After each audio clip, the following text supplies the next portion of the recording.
Hello, everybody, and welcome back to our N5 initial reaction series. Today, we're having a look at the Druze Bayram security with a very special guest, Luke Henry. G'day, guys. Thanks for having me on, Dante. Yeah, that's quite all right. You might have heard Luke recently talking tables on the Loss of Lieutenant podcast, but Luke's also a pretty well known local player, played a variety of factions, and I've come across your Druze a number of times. Every time you've beaten me to the punch. Maybe got a little bit lucky. I don't know about that, but you're a very good pilot with the Druze. I remember you took them to CanCon recently and did quite well with them there. And it's Yeah, very impressive for what most people consider to be a bit of a subpar faction. thank you. Yeah, I managed to get to the final table, but got promptly stomped by Rob Wright's Bakunin Oh last look, year. So Druze into we'll see how we go. Bakunin. I think you've done a pretty good effort there anyway. Thank you. All right, so before we hop into the N5 army builder, let's have a look at where we've come from and get some context about Druze. So, what defines Druze for you, Luke? I mean, for me, they were a really interesting mix of mercenary units with a Pano spin. They've got some fantastic game with uh, pitches, and on the back of that, guided missile game can be really effective. They were quite well known for their grenade launchers, particularly the EM grenade launcher on the Druze themselves. Um, Really, one of the challenges that you had is that most of the units were extremely expensive and ultimately middling armor and one wound. And so, while you might have been able to form, really effective core links, and even with the change to needing the named units to make pure cores, they had really great opportunity there to produce core links, but still probably struggled to get really high powered Mm. ballistic skill or any other visual mods into play. Um, and so that sort of combination together with the sort of lot of medium infantry, um, high 20 priced single wound units made them a bit of a challenge. Yeah, I mean, looking at things like Druze and Brawlers, they had Mm. they had almost good stats, and then a bunch of stats in strange places. Like they have generally very high, armor at 2 and 3, but then they're a BS12 which doesn't quite cut the cheese. They've all got a viral pistol, which can feel redundant sometimes, and a lot of boutique equipment. You mentioned, Definitely a lot of gear yeah, that's not really that used commonly, I think, and you yeah. pay the price for that. Yeah. I mean, something like an X Visor, it's fantastic on the hacker picture profile, but then looking at something like the HMG, it's not something you really want to be whipping out, especially with that low ballistic skill. Exactly, and what you found in using the Drew's HMG was that you were paying near 30 points, I think, from memory, Mm. in N4, and at best, you got up to sort of BS 15 in a real pure core link, but by the time you sort of paid for all the points to get the pure core, you're sitting at over 100 points for what is essentially one wound. Mm. It doesn't provide a lot of redundancy. Mm. Um, And you so had you yeah. had generally high armor, but a real Mm. lack of multi wound models. You were basically looking at diggers and tags, from what I can remember. Yeah, I mean, I didn't use a lot of tags. Probably the key multi-wound infantry that were in play, diggers definitely, and also Lemue, depending how Mm. you're saying, um, and because of his Armand having the second wound essentially through the symbiote armor, that gave him quite a bit of resilience. But Mm. outside of that, yeah, I didn't use a lot of the tags in N4, mostly because I found them. Yeah, I mean, I think the Anaconda is probably widely regarded as the weakest tag. Yeah, the trip Some hammer's not players really like doing you any favors as well. no, and probably really struggle to win those gunfights. So you've got BS 13 on it, but it was 50 points, and gee, it had a big target on its head. Yeah, and a So really low BTS as well. I mean, in a hacking mm, meta, mm, having 3 mm. BTS, you're just so easy to brick. Yeah. And one of the things I always found interesting and a real challenge was the lack of lieutenant options. Mm. Ultimately, my default position was to fall back to a brawl lieutenant. Um, it was cheap and cheerful. It gave you a template, an N4 Mm. with its light shotgun, um, and meant that it could at least trade if it was going to get tagged or Yeah. hit. Um, but Whip 12 didn't do you any favors winning those roles. And No. yeah, Yeah. So what you're painting a picture to me of here is a relatively expensive medium infantry based army where you have a yeah. decent amount of armor, 1 wound, and a ballistic stat that's not really able to cross the line. Absolutely. Yeah. Probably strong points were things like templates, a reasonable guided game, Mm. um, and you could achieve a reasonable coverage of hackers effectively, but none of them were, intruder level um, of game. So you really won the hacking game through saturation of cheap profiles. Yeah. Uh, Yeah. that's would be how I played it. Yeah. All right. Well, now that we understand where we're coming from, let's find out where we're going. All right, everybody. Here we are in the Infinity N5 Army Builder with Druze, and let's take a look at their fireteam chart. We have unlimited duos, 1 Harris and 1 Core, and a pretty small list of fire teams for things to slot into. There's the Druze Bayram security fire teams, which can duo Harris and Core. They've got some pretty nice keywords in the Brawler and Tawu, as well as some keywords down here in the wild cards with Arslan, the Digger, and Ada, which will make them, something to maybe look a bit more at going into N5. Did you ever get any use out of units like Ada and Arslan in N4, Luke? Look, I always found Arslan just too expensive for what he did. He didn't quite hit the mark in terms of punching the targets that you wanted him to. One of the things, a lot of the Druze units punch sideways really well, Mm. and Arslan ended up being a very expensive version of that. I did use Ada for a bit in my cause and found her to be okay. Certainly having Mind Layer meant that you could add a little bit of a buffer zone and try and defend your links a little bit more effectively. But ultimately, I ended up sort of discarding her in favor of probably some of the other choices. Mm. Okay, and then the mechanized fire team. You've got the Anaconda and Scarface being needed to start the fire team. And then you've got Cordelia, a Trip Hammer, a Brawler, or a motorized bounty hunter starting in that team. I believe this is a team that was sort of similar to a team in N4. Did you ever make use of any of these tag teams? No, I didn't. No, no. I found the ways. Yeah, the Anaconda in N4 was really not up to puff, Mm. and I didn't really get around to using Scarface. Mm. Um, my Yeah. testing. I had used trip hammers previously in Starco as a bit of a hammer unit, but never got around to using it in Druze. Yeah, no, that's more than fair enough. Then you've got these fast attack fire teams with the Bulleteers and the motorized bounty hunters. Were these around in N4? Yeah, they were. I played around with using them in duos. Mm.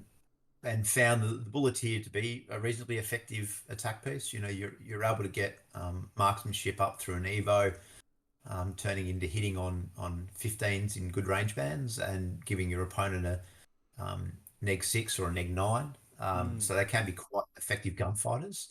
Mm. The challenge always with a Bulleteer is that big base, right? Yeah. 50 millimeter base is going to be hard to hide uh, in your reactive turns. So Mm. you do have to be a bit careful about them. It can be a bit challenging to move as well, but it looks like in N5 there's some rules uh, where you can hug cover a bit more effectively to get a bit more movement out of those big bases. So that might be a point in the Bulleteer's favor.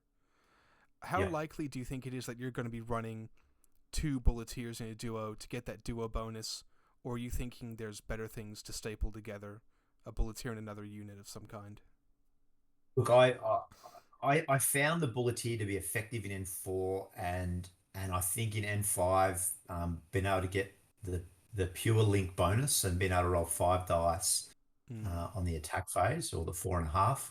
I think that's going to be pretty strong. The challenge always with the Bulleteer is, you're dealing with ultimately, well, used in the old term, damage 14. Mm.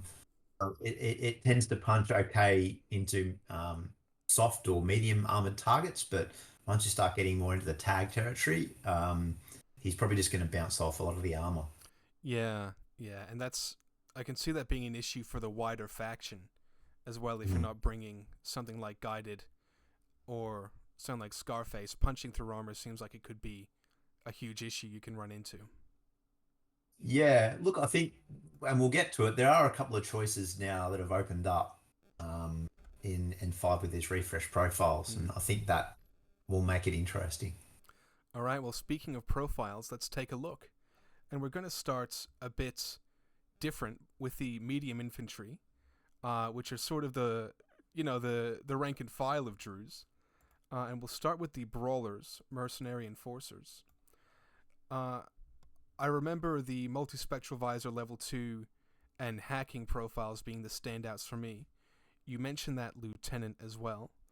One thing you can see with a lot of the profiles, they've got a light shotgun +1 burst now, which is different from N4, and it's happened on a few models like this, sort of to make up for that lack of template. Additionally, they've picked up Sixth Sense as well, which is a pretty interesting change. What are your takes on the brawlers? Yeah, I think they're quite an interesting spot. I always used them as sort of secondary gunfighters, where between the rifle and light shotgun, you could do some interesting forks. I use quite a lot of the profiles actually, particularly the heavy rocket launcher.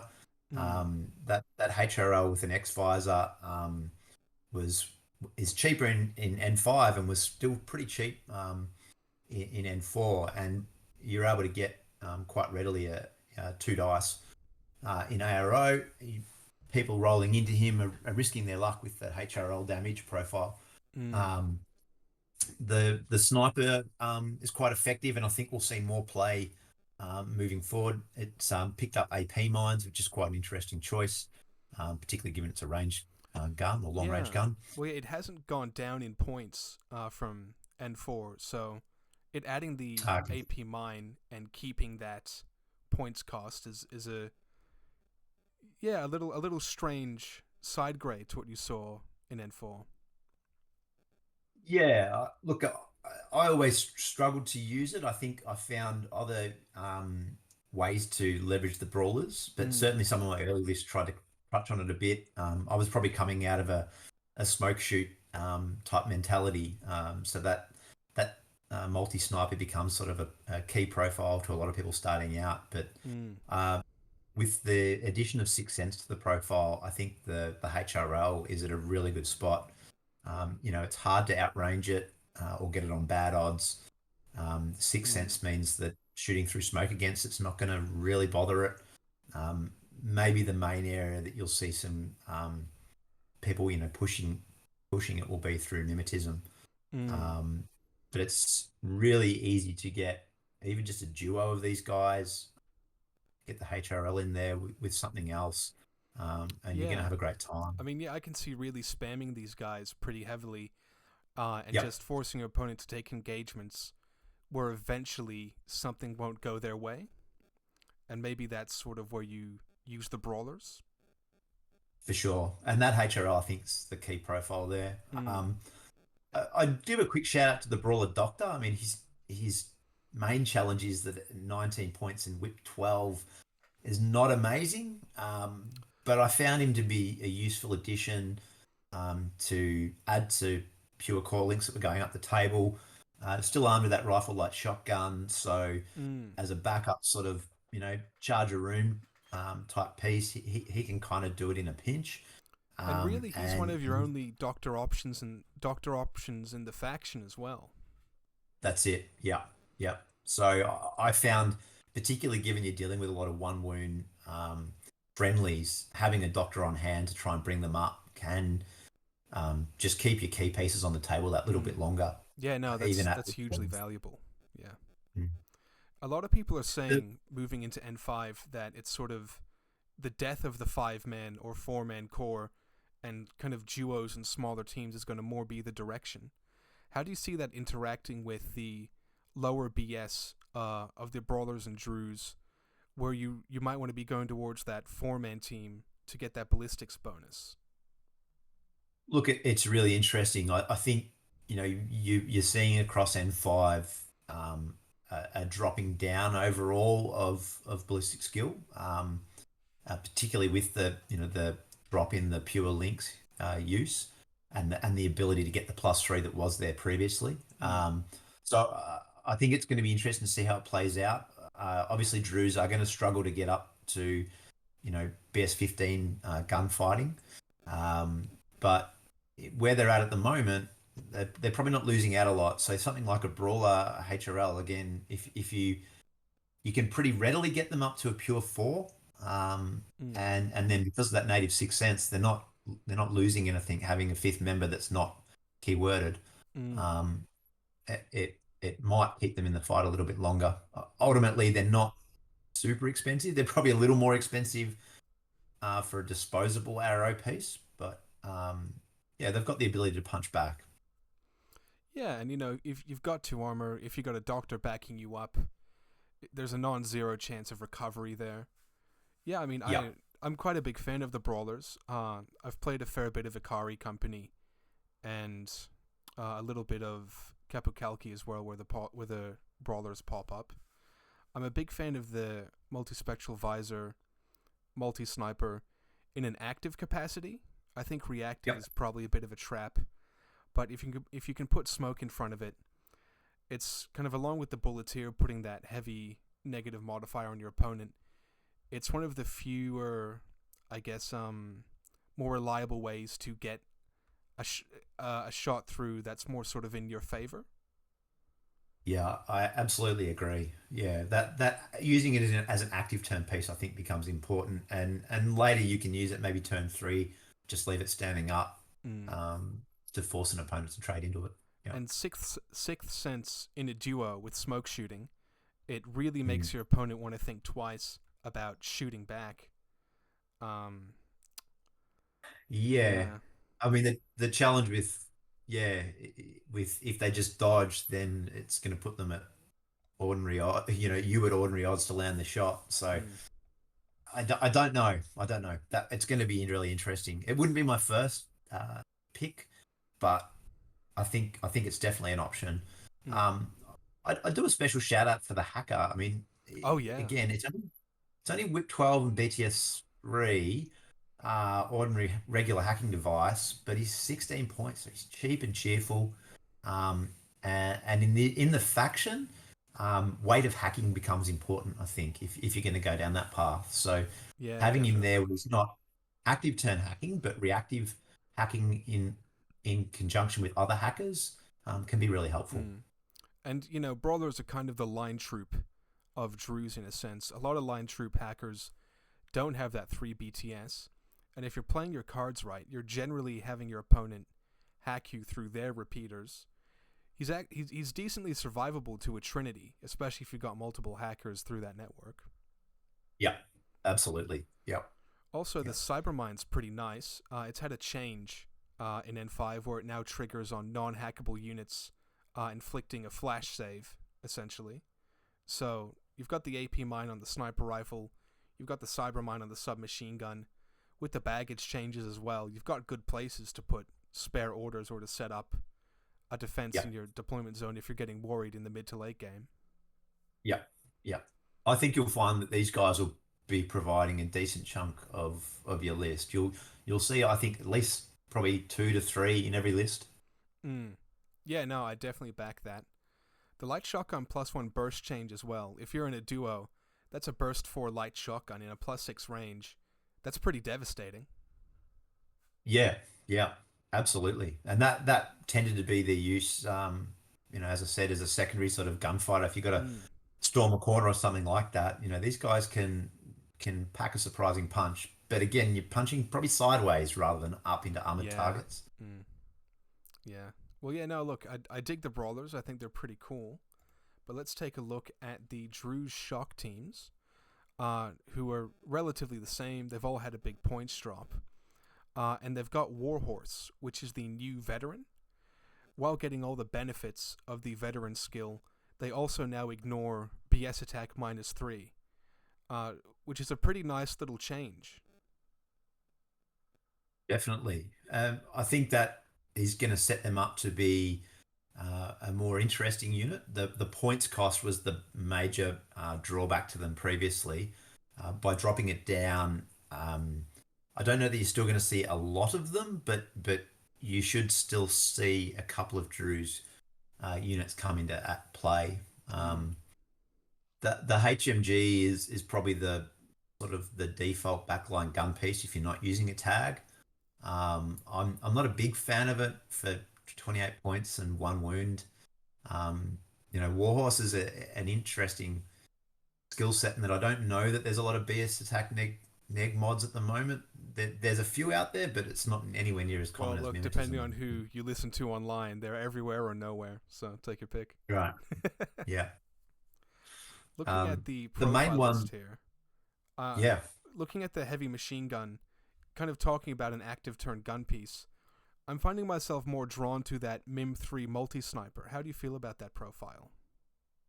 Yeah, I think it's really interesting. I mean, Mim is definitely going to be stronger in this edition because of the changes to albedo impacting visors a lot. So I think visors might fall a little bit out of favor, um, which means that Mim gets a little bit more of an increase in relative power. Mm. Um, the multi sniper here on the Druze is pretty competitively priced. And is going to, in a pure link, have a lot of attacking targets. The X Visor probably just not really helping it massively. Mm.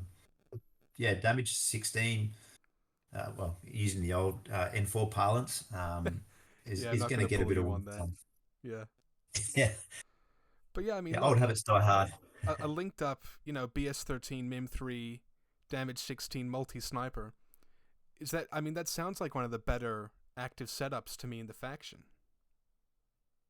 Look, I think I probably lean more towards Almond, Mm-hmm.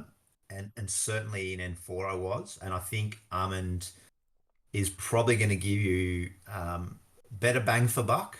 Mm. Um, he's slightly more expensive, but geez, adding a lot in his profile. I'm sure we'll talk about him Yeah. a Oh, little I bit mean, later. he's such a fantastic arrow piece as well. I mean, Yeah, it's a pretty hard sell to put up, any of the Druze in ARO. But I think you were going to draw our attention maybe to those beautiful hacking and picture profiles next. absolutely. I mean, the Drew's Killer Hacker made every one of my lists in N4, and I can't see that changing in N5.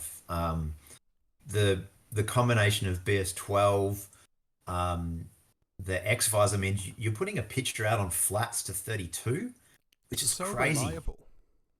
Yeah, and you can so readily get them in a pure core where you're getting that extra point 0.5. So you're rolling two dice, looking for one on 12.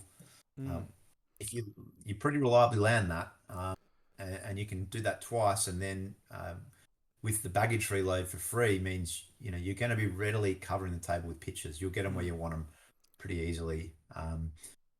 BTS 3, Whip 13 as a killer hacker, he can take on some targets, particularly if he can control it through a firewall. Mm. Um, I should say she because the model is she. Um, and I'd probably give a shout out to the hacking device. That's come down a couple of points as well, from what I understand. Mm. Um, and that if you're going into a guided game, is really going to enable that. So I think it's worth keeping in mind. Definitely. And you might find that the Drew's hacker, who was previously pushed out by some of the other hacking choices, might start to see some more play. Might sub Mm. in, or if you were using Valeria Gromos previously, you might go for the Drew's hacker this time around. Absolutely. I mean, I think it's important to note that, a burst 2 pitcher in N4, you're sort of throwing both of those pitchers out. The way the special die works is it doesn't use up a disposable usage, and you essentially just pick one out of what you roll. So Yeah. you can reliably put down one pitcher, kind of scalping a point, and then put that second pitcher somewhere else where previously you were kind of forced to dump them into one spot, hoping one would land. You've actually got a Yeah. bit more control about where you're landing those pitchers, which, might draw you away from Valera, who doesn't have a keyword, and unless you set things up really specifically, isn't necessarily going to get that extra die. Yeah. Yeah. I think that's very true. It's also worth mentioning this was the same in N4 is with both the hackers, they come with decharges. Mm, And being veteran troops and hackers, they're covering a huge amount of classifieds. So I can definitely see you bringing one or both of these hacking units, mm.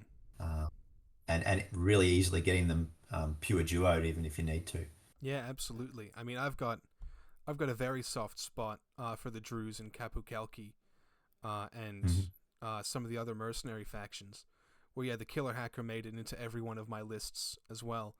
It's just such a fantastic piece with so much utility, and it's just so incredibly reliable as well. Yeah, I think in a duo, it's especially juicy.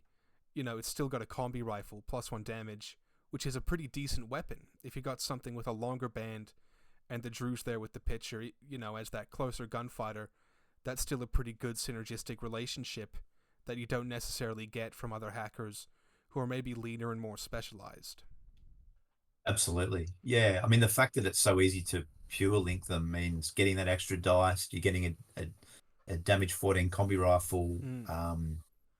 Also, interestingly, that could play into the paramedic who's come down a bit, um, packing that combi rifle plus one damage, the X visor, and then backing up with a chain colt is and viral pistols. Not a bad little piece to be pushing into the midfield if you need to get your medic forward in a Yeah. link. So that might start to replace where I was previously using that brawler Mm. doctor. I don't know. I Um, think I think I still find the brawler pretty tempting. I guess you're looking at how much you value that chain colt now in N5 yeah, because I think that's the big differential there. Paramedics have also gotten a lot less reliable in N5, like we talked about with those burst changes. The burst 2 yeah, yeah, medkit in a link team doesn't really work anymore. So that I think generally you're drawn more towards doctors. But that chain cult's really nice, especially where, as you said, there's a lot less templates in the game. So bringing templates probably has a bit more value than it did previously. yeah. I agree. Yeah, All right. The last little Druze profile I want to talk about is the grenade launcher EM grenade launcher. I've seen many yeah. diagrams on crit posting uh, about how you can blow up someone's entire back line with four coordinated Druze. But do you ever actually take either of these profiles? Look, I have had to play around with it. You're not. It's a challenge without having that positive range band to reliably land grenade launcher shots, even with the X visor. I mean, they've certainly got the range to do it. Mm, And spec firing EM grenade launchers into tags could be an effective way to sort of disable them. It tends to be very order intensive, mm, and the challenge you see with a lot of Druze is they don't have a lot of presence up the table. So if you're not, you're not pushing up, or you're only pushing up a few pieces, and those pieces are soft, you might find you struggle to get into the mission. mm. Look, yeah, I had mixed results with it. I don't know if trip postings really captured the effectiveness. Yeah, I mean, with grenade launchers, they either happen or they don't. And if they don't, Yeah, that can be, you can waste 7 orders doing nothing. And that's a game in a higher level game. So it is. use with That caution. that and that was Yeah. always my finding is, yeah, if you wanted to rely upon it, you started really putting your points into it. Mm, Yeah, it maybe it will benefit from the. the additional die. I assume that they can. Get that special My die. understanding of the Link team, yeah, with the Mm. special die is that gives them two die. Maybe that ups the effectiveness a Mm. little bit. Yeah, I mean, if that die shakes out well, if we're talking about tags and heavily armored targets as potential blind spots, that EM grenade launcher, it can start out an engagement really well. Maybe that tag takes a wound and gets bricked, and then you can hammer into it, with something that needs that extra time to get through that armor. Yeah, absolutely. Or brick it and allow you to get one of your more melee orientated Mm. units up to it. Yeah, Yeah. Look, definitely. I think it warrants some testing for sure. Mm. All right, now we're going to move on to our next profile here. Security Chief Arslan. So we talked previously how he was always just too expensive to justify.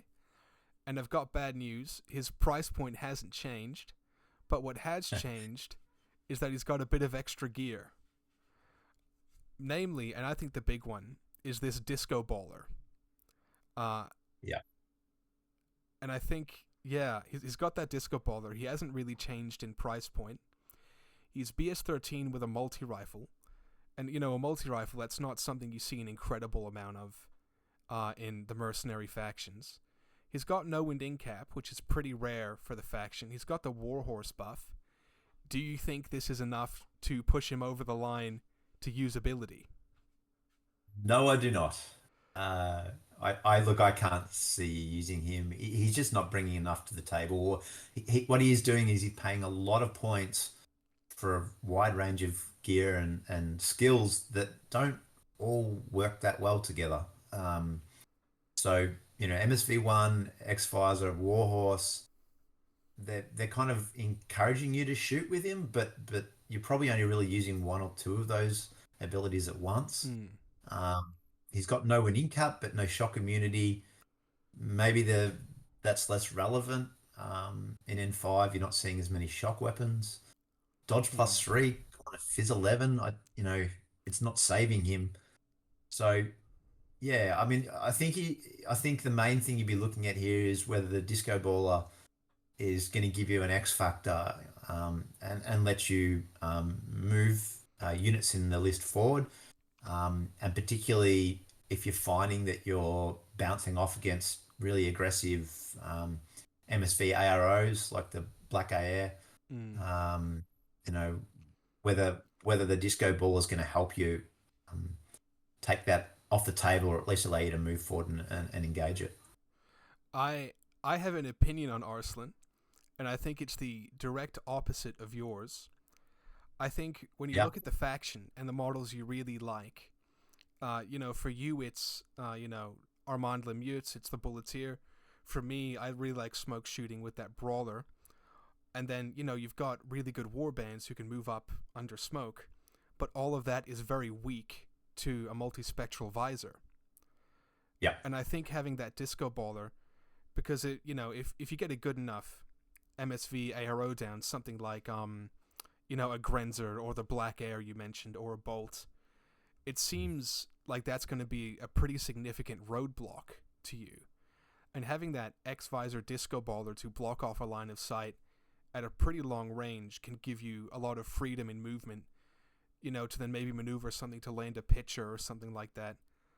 I don't know. I mean, Yeah. he seems like a silver bullet to what could be the faction's biggest weakness.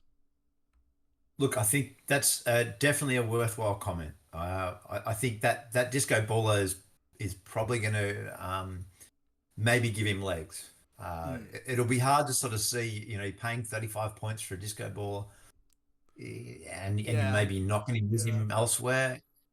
Yeah, I'm not he's not saying, going to have a lot of yeah, targets. I'm not saying he's not a lot of points. I'm conceding he's a decent chunk of change, but I can see him being worth it. I think, like the grenade launcher, I think he's earned the right to be tested again. Yeah, yeah, definitely. All right, we might move on to a superstar now. Young Armand, and what was your preferred pronunciation? I call him Lemuel, but I'm probably mangling French. No, that's okay. I had Tristan on for the last episode talking about Sonya from Yeah. O12, who has another uh, pretty controversial last name. And we just sort of picked a pronunciation and went with it, but it's always fun to hear what people call other models and that sort of such. But we've got I feel Armand. like Yeah. we're allowed a little bit of latitude here, Dante, being Australian. I feel we're allowed to mangle the language a little Yeah, we're bit. allowed to mangle whatever we want. Yeah. Yeah. All right. So we've got Armand over here. He doesn't seem like he's changed too much. He's had a little bit of a points drop. Generally, you'd Hmm. see the MSV1 profile. Do you think that changes with sort of the albedo and yeah, the albedo change and that sort of thing? No, I think you would still be running the MSV1 profile. The mine layer's not adding a lot to your defenses, I don't think. Mm. I think when I was using Arman, he was super effective at holding opponents at bay by placing him as far back as you possibly can, really playing to that multi-sniper's range, and stacking negative mods with the mimetism. It also, having the MSV1 keeps the warband game of your opponent really honest. Mm. So one of the big challenges you find is that a lot of your other units don't have MSV, or you're talking about the brawler sniper who is a pretty soft target Yeah. against Mm. HMG. Arman can engage an opponent with a HMG if you can outrange it. And I certainly did a number on a number of TR bots and Yeah. the like. Mm. So yeah, native BS13, I mean, it's yeah, and that enough, BS, right? yeah, it just all starts to stack in his favor, I think, Mm. and that will enable you to try and hold off warbands that are coming into you.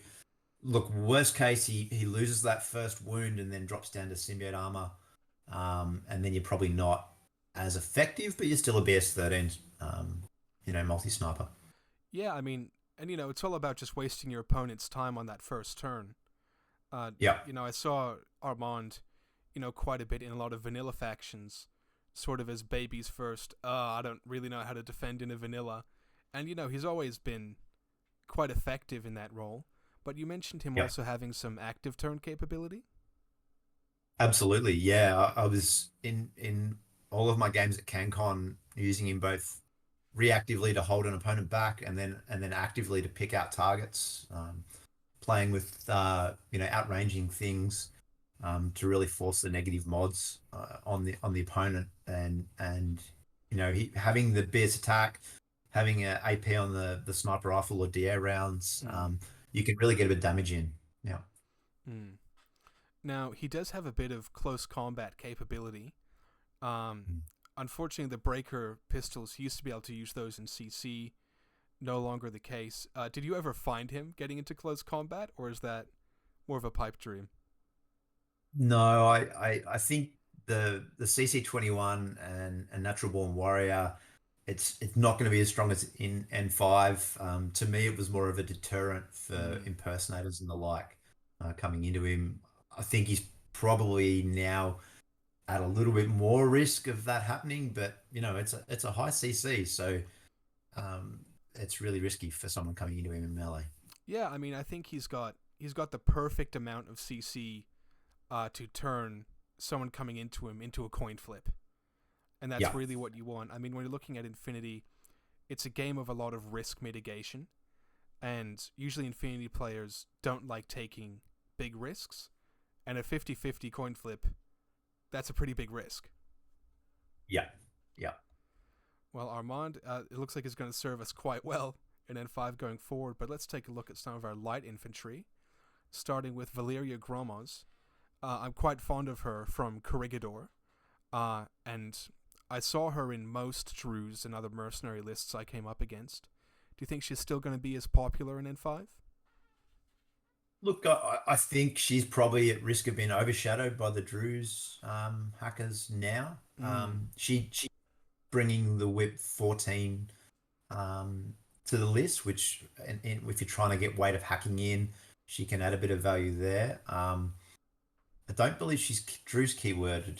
No, she's Um, not. So she's not keyworded with anything, which yeah, I do agree is a bit of a mark against her. it is. Yeah. So you're not probably as worried about pitches using her pitches. You can have a much better game using um, your pitches on your Drews. So it probably comes down to maybe a meta pick. If you're Mm, seeing a lot of tags in your local meta, we're expecting a lot more tags. Then having that plus one burst total control maybe gives her a little bit of an edge in that space. And as I said, that whip 14, BTS 3, typically going through a repeater maybe is enough to sort of brute force your way through other hackers. mm. Yeah, I've had that total control plus one burst be pretty devastating. Mm. Doubling the burst of a hacking program is never not going to be good.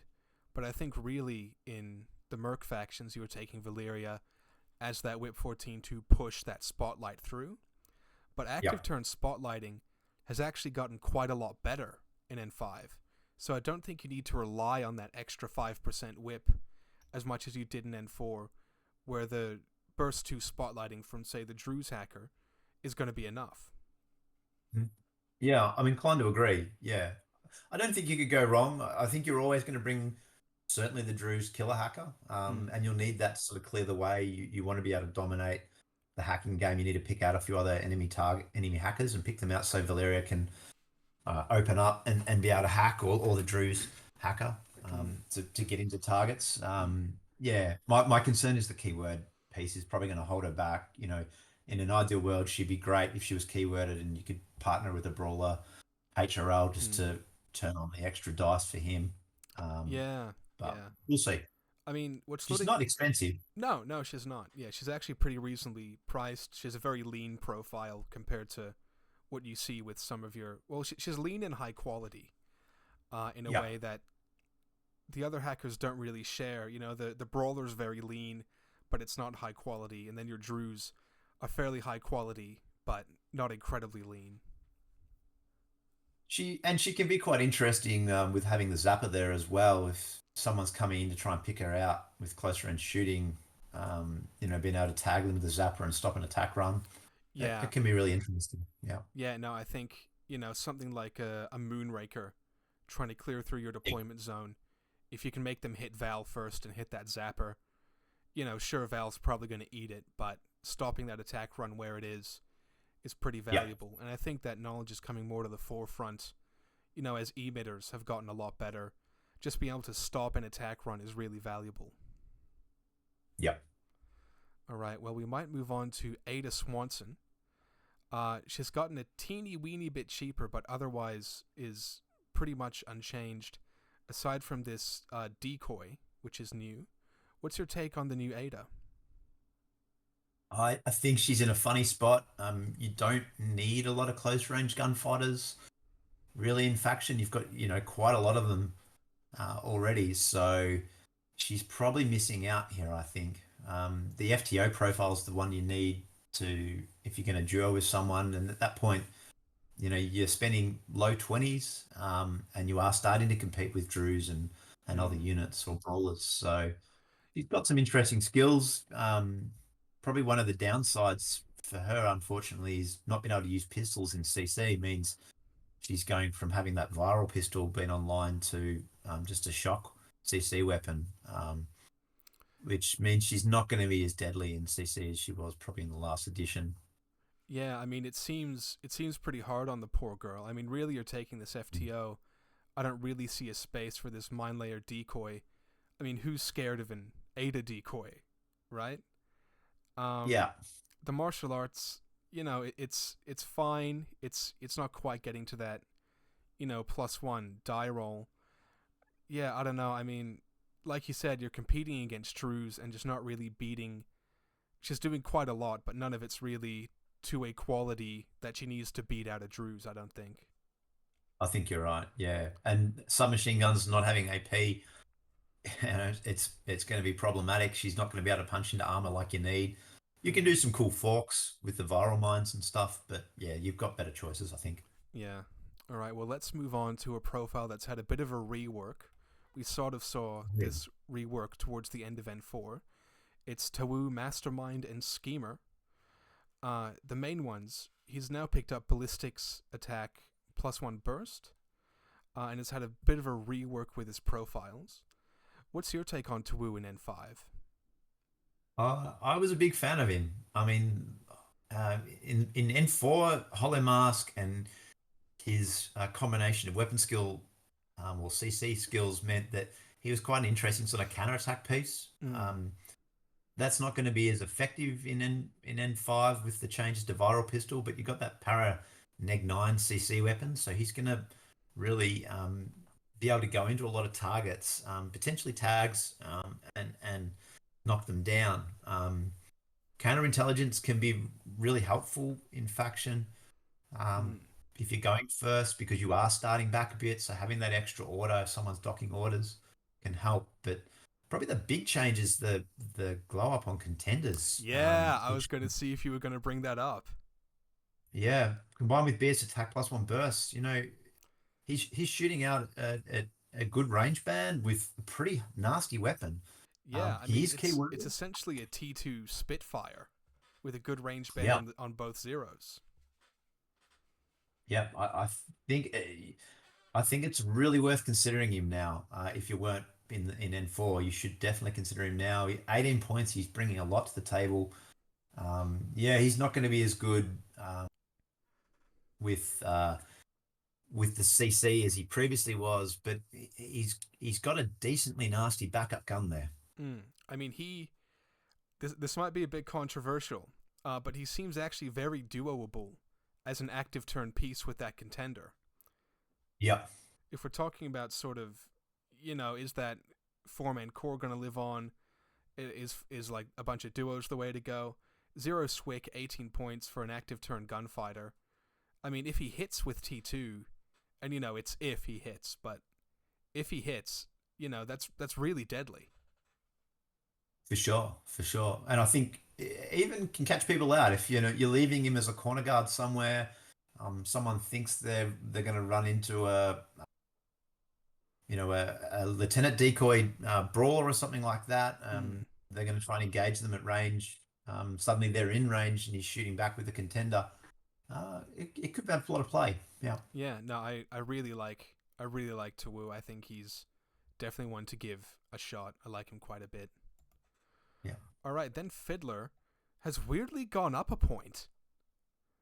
Uh, yeah. and that's all that's really changed aside from your, Vulcan shotguns on your jackbots getting worse. Bit of a weird one. You've got a +1 burst contender with the contender being a lot better now. I think that synergizes, well with her breaker pistols, where before they were kind of an oddball pick. I mean, did Fiddler make it into many Druze lists? Look, I think in N4, Fiddler with some jackbots was always in consideration. Mm, It's a unit that can do a lot of classifieds. Um, she was incredibly effective in CC, using those decharges and getting the bots in to up her burst. Uh, I think, yeah, the challenge in N5 is, that climbing plus skill is not as valuable. Decharges can't be used the same way.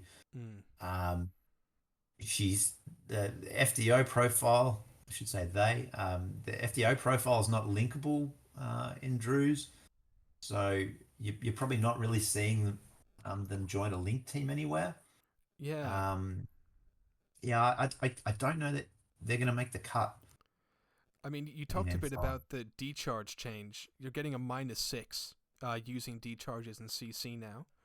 Let's Yeah, say you walk into even, a Fusilier with CC 15, you're swinging 2 on 12. That doesn't spark joy to me, even against a not at all. non-CC specialist. And you've got much better engineer choices, so Mm. yeah, I think it's probably a profile you can skip over here. Yeah, and Um, that feels weird to say because Fiddler felt like a bit of an all-star in some of the weaker and mercenary factions, where she was actually very good, sort of close assault and a really good button presser. But yeah, I think Fiddler's fallen a long way, unfortunately. Yeah. Even some, because of the move stat that's already there, the Mm. buff to super jump doesn't really benefit them that much either. Yeah, Yeah. yeah. And yeah, like you said, you're never really going to take this FTO profile, so you're more looking at the jack bots. But yeah, I think you've probably got better places to spend your points, unfortunately. Yeah. Yeah. That's my gut feel. And Yeah. let's maybe talk about a better place to spend your engineer points with the new and improved Monstruckers. So their Oh boy. base profile hasn't changed much, but they've picked up a couple new profiles with the armed turret AP rifle, and I believe the Acrylite Cologne 360 visor is new as well. Uh, Yeah. have you used Monstruckers much in your previous lists? What's your take on armed turrets? How valuable do you think that AP rifle is? Where are you at with the Monstruckers? Look, I think they were a great pick. The fact that you could bring them into a link team is handy. I was probably using them as single pieces with helper bots.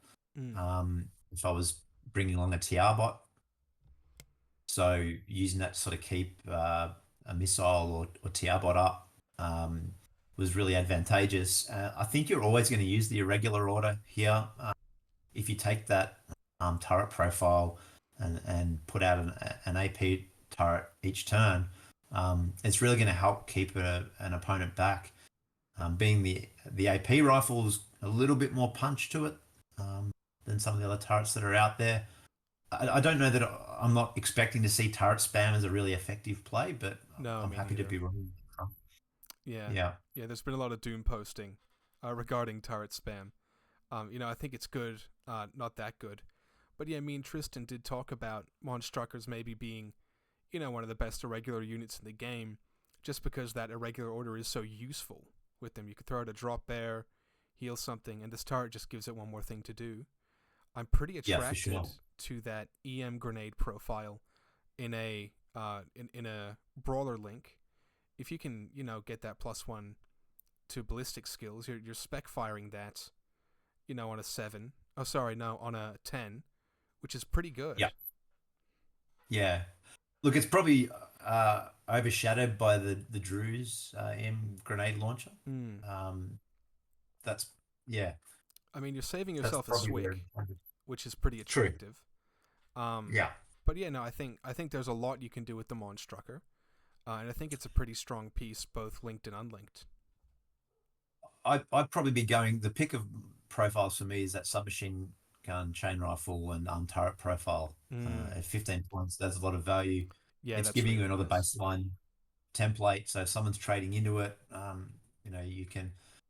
you can afford to trade. Not a lot of points, so trading up works. Hmm. Yeah, it's pretty good. Yeah, dope. All right, Bashi Bazooks.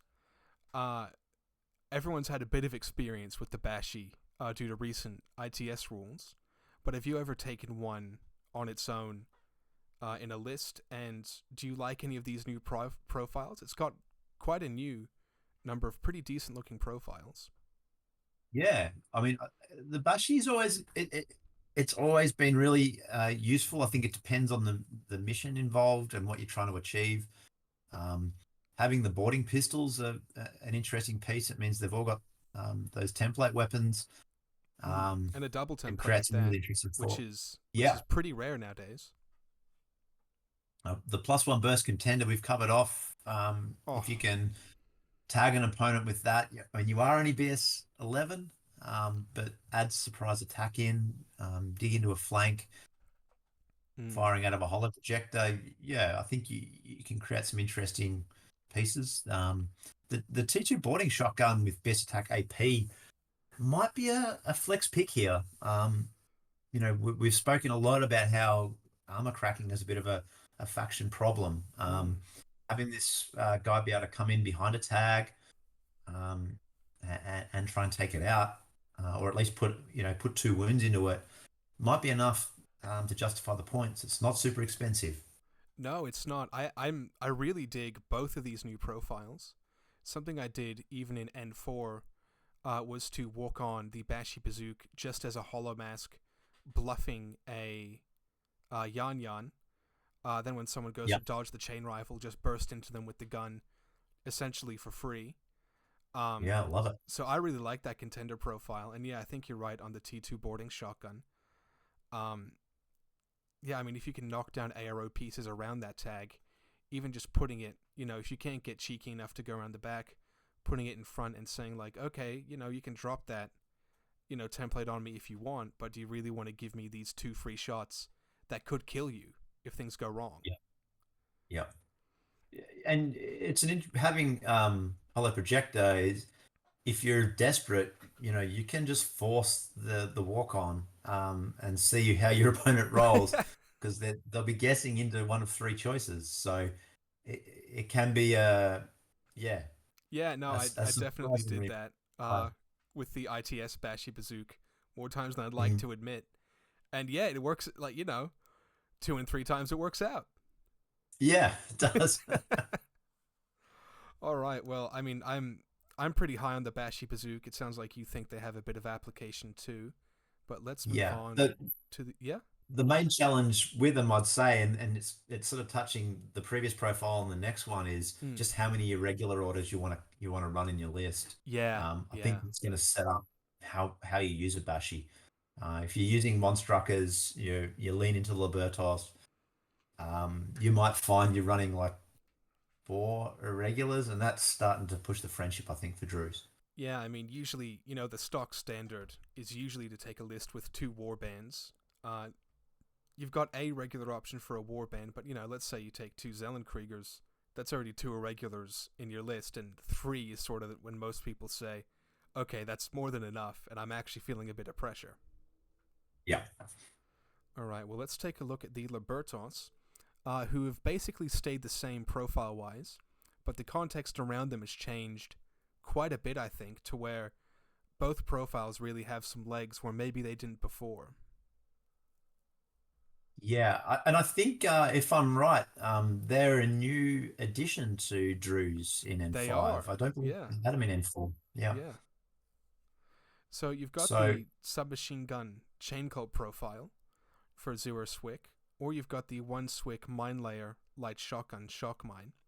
Usually in N4 you would just see this mine layer profile, but I think due to some recent changes, which maybe you can tell them about, you might see the submachine gun a bit more. yeah, absolutely.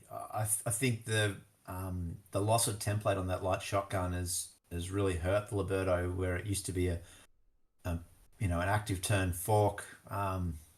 It nowadays, yeah, I don't see it being as an effective attack piece. So going higher on that burst, even though you're not having the AP that you used to, the submachine chain hunt cult is gonna do a bit of work, I think, for an 8 point model. Mm. I mean, look, So you're I'm still interested to dogged, see. so you can still take that first trade and walk along. And for an 8 point model, that's a huge amount of value. Yeah, for sure, for sure. I think the real question is, like you said, can you handle that irregular pressure? And Yeah. I mean, how is Druze as a faction with Swick? Is it Swick hungry? Does it not use it so much? Is it somewhere in the middle? How would the one Look, Swick mine layer impact your list building? I think I tended to always have a little bit of spare Swick. It obviously depends on which pieces you're leaning into. Hmm. If you go really hard on the HRL, the snipers, you can quickly burn through it. You're probably, I think, still going a guided game with Druze. I think they're still probably one of the strongest guided factions still. So Hmm. if you're leaning heavily into that, maybe you start to swick out. Yeah. In which case, the submachine gun has plenty of play. It's just going to come down to points and whether you can handle the irregular. All right. Well, speaking of swicking out, the war driver. Oh, no longer costs a swick, or maybe that was just Ariadna. But yep, it's the war driver. I don't think you really use this in N4. I don't really see you using it in N5 either. Um, Feel free to correct me if I'm wrong on that though, but I'm not really seeing this guy fitting in anywhere. No, I'm inclined to agree. Yeah, I don't think it has a place. You've got a lot of other effective hackers. This is more a reinforcements link unit. Yeah. All right. Well, we've Mhm. got the authorized bounty hunter as well. Did you ever find yourself using these in N4? No, look, in early days, I was building in the Arclight Canon, Mm. um, just to add a bit of an extra linkable ARO piece to annoy an opponent. They certainly, for their points, 12 points a pop, it's priced pretty effectively for a regular order. You've got the booty reroll, which can randomly proc a interesting weapon for you. Uh, I think either of the 12-point profiles has really got some game. The boarding shotgun used to be a little bit more expensive, I think, from memory. Yeah, I think you're right. It's come down a bit and picked up the right stopper, so still got that template. Um, so as a defensive piece, yeah, they can be pretty handy. Mm. Yeah, I mean, you don't like standing up your Druze or Brawlers like we said earlier. I can see the Acrolite Canone being pretty nice, especially if you can get that up to BS 13. And the disposable weapons, they've gotten a bit better with the change with the special die, where you're going to get two shots with them instead of just one, which I think, doubles the value essentially. Yeah, yeah, Booty, it's random. Usually it's a CC weapon you don't want. But, you could randomly get a multi sniper or a MIM 6, so it's not nothing. yeah. Look, I think they've got play probably as a unit where you've got not many points left. You want a regular order in the list, Mm. and you're bolting them on the side of a existing duo where they're getting the extra dice, and they can be a lane guard for you Yeah, with nice. the blue gun. Yeah. All right. Well, the War Core hasn't changed much at all. It's still pretty solid. Uh, yeah, the War Core's fine. Then the Motorized Bounty Hunter has actually gone down a point on this 8-point profile uh, due to getting that. It's got that heavy riot stopper as well. Did you make use of Motorized Bounty Hunters in Druze and N4? Yeah, I did. I did a lot. I think they've got a lot of play. They're a very cheap disposable unit. Um, the the fact they've got that move 8/6 means for Druze who can struggle sometimes to get units up across the table, Mm. they can very quickly advance and take ground. Occasionally you roll something like HMG, which I think I did against you, Dante. Yeah, that's right. Um, and that BS12 mimetism, yeah, can make them effective gunfighters. Mm. They probably dropped a little in value in N5 with the limited cover rule, where Yeah. before you could nominate to not be impetuous. Uh, Mm. so look, we'll see. I think it's going to come down to a flex piece again around points. They're competing with the Libertos at that price point. Um, Also I competing don't with, see. a lot of the irregulars where, Yeah, let's say you take a Motorized Bounty Hunter and maybe, I don't know, a Bulleteer. If you got two irregular warbands, you've hit that three irregulars as well. yeah, yeah. You used to see the Red Fury quite a bit, just as a very cheap and swick cheap, decent gunfighter when it was still able to take full advantage of cover. It'll be interesting to see how that shakes out. Maybe with visors becoming that less popular, that mimetism's enough to get you over the line. But it's good to hear there may be hope for the Motorized Bounty Hunter yet. Yeah, I think the challenge with the Red Fury is you're still punching sideways. It's not giving you that armor cracking that Druze really want. So Mm. you might find it's just hard to find the points for it. Yeah, yeah. Also, it's not going to affect the Red Fury profile so much, but maybe with the boarding shotgun and chain colt, no longer being able to get off the motorcycle, I think really Mhm. hurts them as well. If someone's just Yeah, hiding agreed. on a building, there's not much you can do about that. For sure. Yeah, yeah. All right, well, we might skip down to the Diggers Armored Prospectors. I don't think these guys have changed very much either. They've looks like the same points, haven't really changed much in the profile. And that's probably okay because they're still probably really good. Yeah, I think you're still. My gut feel is probably taking one, if not two of these. They're keyworded Druze, so Mm. they're getting that pure link for you. They add some much needed armor and wound volume to the list, which is quite important. and they're no slouch in CC. You know, they're not punching into pure, um, really effective melee pieces, but um, having that natural born warrior, CC attack +1 burst with an APCC weapon, if you've got like a tag that's come down the line and maybe hasn't been able to take out the digger, um, he's got a good chance of doing some damage to it. Uh, Yeah, I mean, or even yeah, just tying up I something love for a really prolonged amount of time. yeah, yeah, Yeah. and that chain rifle +1 burst is still great. Oh, So I think yeah, it's super valuable. yeah, I really like you the should def- grenades on it as well. Say you're getting that +1 BS, you're spec firing that on an 11. That's really strong. yeah, yeah. You probably the downside here is you've got that impetuous rule, so they're as I understand it, they're not able to sort of ignore that now with the linking. Yeah, that's correct. Um, so they're probably not going to be able to sort of be able to be linked and then take cover and provide that real heavy armor block against someone coming into them. So they've had a little bit of a nerf, I think. I mean, I'm Um, not I'm not really anticipating that to affect them too much.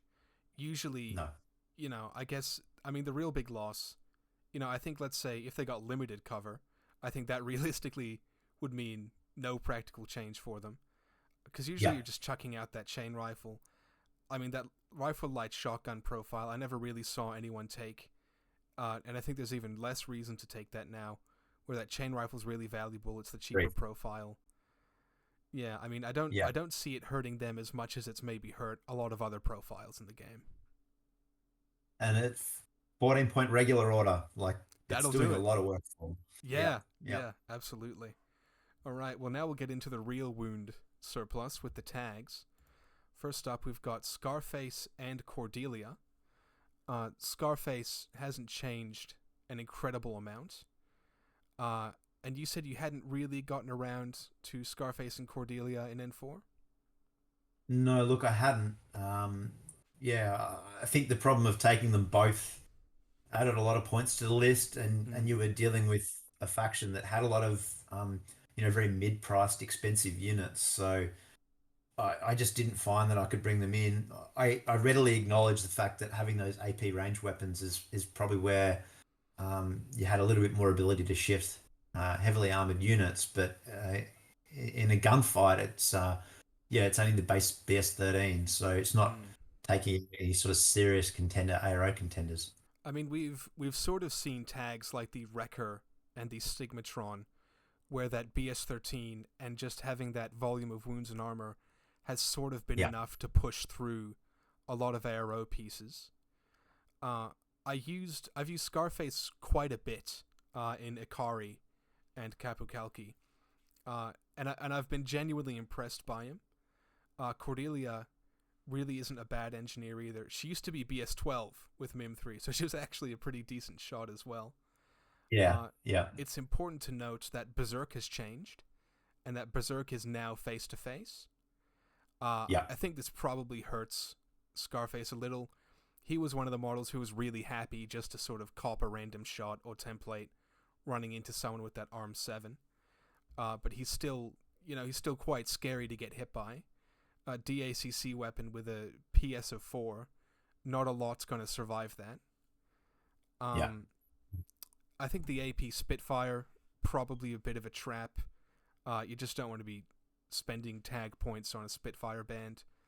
I've never really used this Mach 12 heavy rocket launcher profile.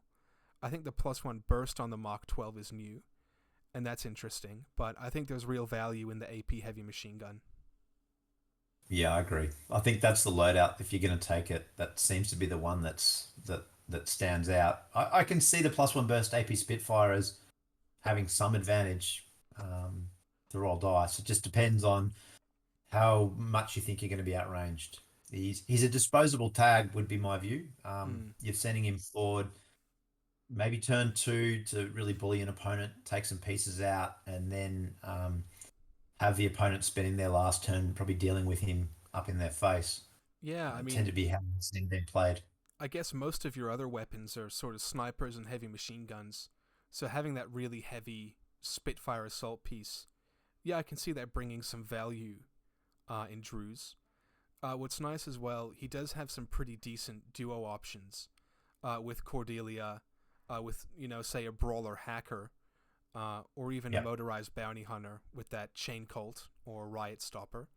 Because it's important to note he doesn't have a template or a close, a pistol of any kind. So he is at risk of kind of getting run down if the opponent doesn't get into CC with him. And even then, I think the challenge is he's a decent CC unit, but he's probably not taking out something with martial arts 3 Mm. plus. So I think you've got to be a bit careful about him. Yeah, yeah. I mean, he's got that pseudo. He's got sort of pseudo martial arts level 1 with CC attack -3 and that CC 22. But yeah, I wouldn't be Mm. running him into a Shinobu or anything like that. No, no. Um, but look, I'm a self-professed Scarface enjoyer. I really love this guy. I think he's still probably pretty good just because of that long range AP, having the wounds to Yeah. push through a visored ARO that might be giving you trouble otherwise. Uh, I love the guy. Speaking of a guy I don't love, the Anaconda, still bad. Yeah. Terrible. Yeah, so he's gotten a buff in that his points have dropped and transmutation has changed. Sorry, escape system's changed to a transmutation skill that now puts down an eclipse smoke template. Because I could not imagine escaping as the operator and immediately getting smoke shot like you No. could in N4. Um, he's had changes. Um, the AP Spitfire, Heavy Rocket Launcher, and Thunderbolt AP. Really strange profile. Uh, and then maybe what I'd more be looking at, the heavy machine gun. But yeah, I don't know. I mean, what do you think? I think he's just outclassed by Scarface totally at that price point. The Yeah, the BS13 HMG, it's not AP, so it's not giving you that armor crack. Probably means you want the AP Spitfire, but it's burst 4. Uh, I don't know. I don't love it. yeah. It's a little tragic having just this heavy rocket launcher and Thunderbolt that are just locked into that 2 burst. Mm, mm. Maybe if that got a bit of extra, but even then, yeah, I don't know. I think you're right. I think you're totally outclassed by Scarface. Uh, Yeah. and look, like you take 2 wounds, this operator pops out, Spitfire boarding pistol, 1 wound in BS12. I don't know. I mean, it just seems pretty cringeworthy. Yeah. Yeah. I just don't see it doing a lot. Yeah, we gotta do a bit of rage baiting to get the YouTube comments in. I'm gonna go out on a limb and call this the worst profile in Druze, and maybe move on to the Trip Hammers. All right, so the Trip Hammers, they've had a bit of a like reshuffle with a few of their profiles and got a couple new ones. Uh, your ballistics skill 13 model, you've got pretty decent armor. CC attack anti-material has to be the strangest CC attack modifier I've ever seen. Um, Yeah. and yeah, I mean you've got a few different profiles here. Uh, you've got a Thunderbolt +1 burst or a heavy rocket launcher for longer engagements. Otherwise, you've got AP Spitfires with some templates. Unfortunately, they can't link unless you've taken another tag, which is incredibly odd. I mean, what's your take on the Trip Hammer? Look, I think, as I said earlier, I've used it a little bit in Starco as a bully piece with the AP Spitfire. The Thunderbolt +1 burst is an interesting piece, giving you a sort of a ranged weapon. But yeah, 52 points. Gee, it's going to be hard to bring it to the table. I think you've got a lot of other more effective options. Yeah, I mean, Yeah, I think it's kind of embarrassing when you take the Trip Hammer and put it next to Scarface's points. Sure, you have to take Cordelia, but, boohoo, I'm taking a regular engineer instead of an irregular one. Scarface is yeah, really hovering around the profiles you want to take. They're hovering around that high 50 points. And, 5 points less to get something, I think, substantially worse. I mean, I think, Scarface stocks are skyrocketing. Yeah, your main challenge with Scarface is just the fact you got to take both profiles. Yeah. I think that's really where you might start saying, okay, do I really want to spend 80 points on this? Mm. Because Cordelia's, yeah, becomes a bit of a points drag. Um, and I think the problem is, yeah, if someone's taking Scarface out, they've got a target on it, they're probably getting rid of it. So Cordelia's not really in a position to come and get it back up again. Um, Yeah. yeah. Mm. It would be my pick of the tags for the list, but I'm not rushing to it. Yeah. As a Scarface tragic, I'm still breaking down his door, but we might move on to the remote suite. Uh, so you've got a new Pathfinder with the tactical awareness profile. Unfortunately, it's not linkable in Druze. Do you think you're going to find yourself getting any use out of this profile? Look, it's an interesting piece. I have previously used Pathfinder Drombots when I've needed specialists for the mission. They're pretty cheap and cheerful. The tack aware bot's going to allow you to get up the table really quickly. If you're leaning into the GML game, forward observing is probably the most effective way to target a unit now. Active turn spotlighting still good, but yeah, forward observing is pretty effective. Triangulated fire's got a bit of a glow up, but whether or not it's enough there for the Pathfinder, I don't know. I think they're, like always, they're an interesting toolbox unit. Hmm. They've definitely got some play. And AVA 3 means you can really get a few of them on the table. Yeah, that's true. Yeah, I could envision a list where you take two of these, and I run them up some flanks as some good repeater coverage and button pressers. Yeah. All right, and next up, the Sierra drone bot. Every TR bot has picked up the new Thunderbolt profile, which is 18 points, 0 Swick, and a Thunderbolt +1 burst. Uh, I recall seeing some HMG TR bots in some of your lists. Do you think they're Yeah. going to be displaced by this Thunderbolt profile? Yeah, I think they probably will. The challenge of having some decent ARO pieces in Druze is very real, and the TRHMG was my go-to piece to try and hold an opponent back behind Armand and the HRL brawler. Um, I think the Thunderbolt priced pretty aggressively. Oh yeah.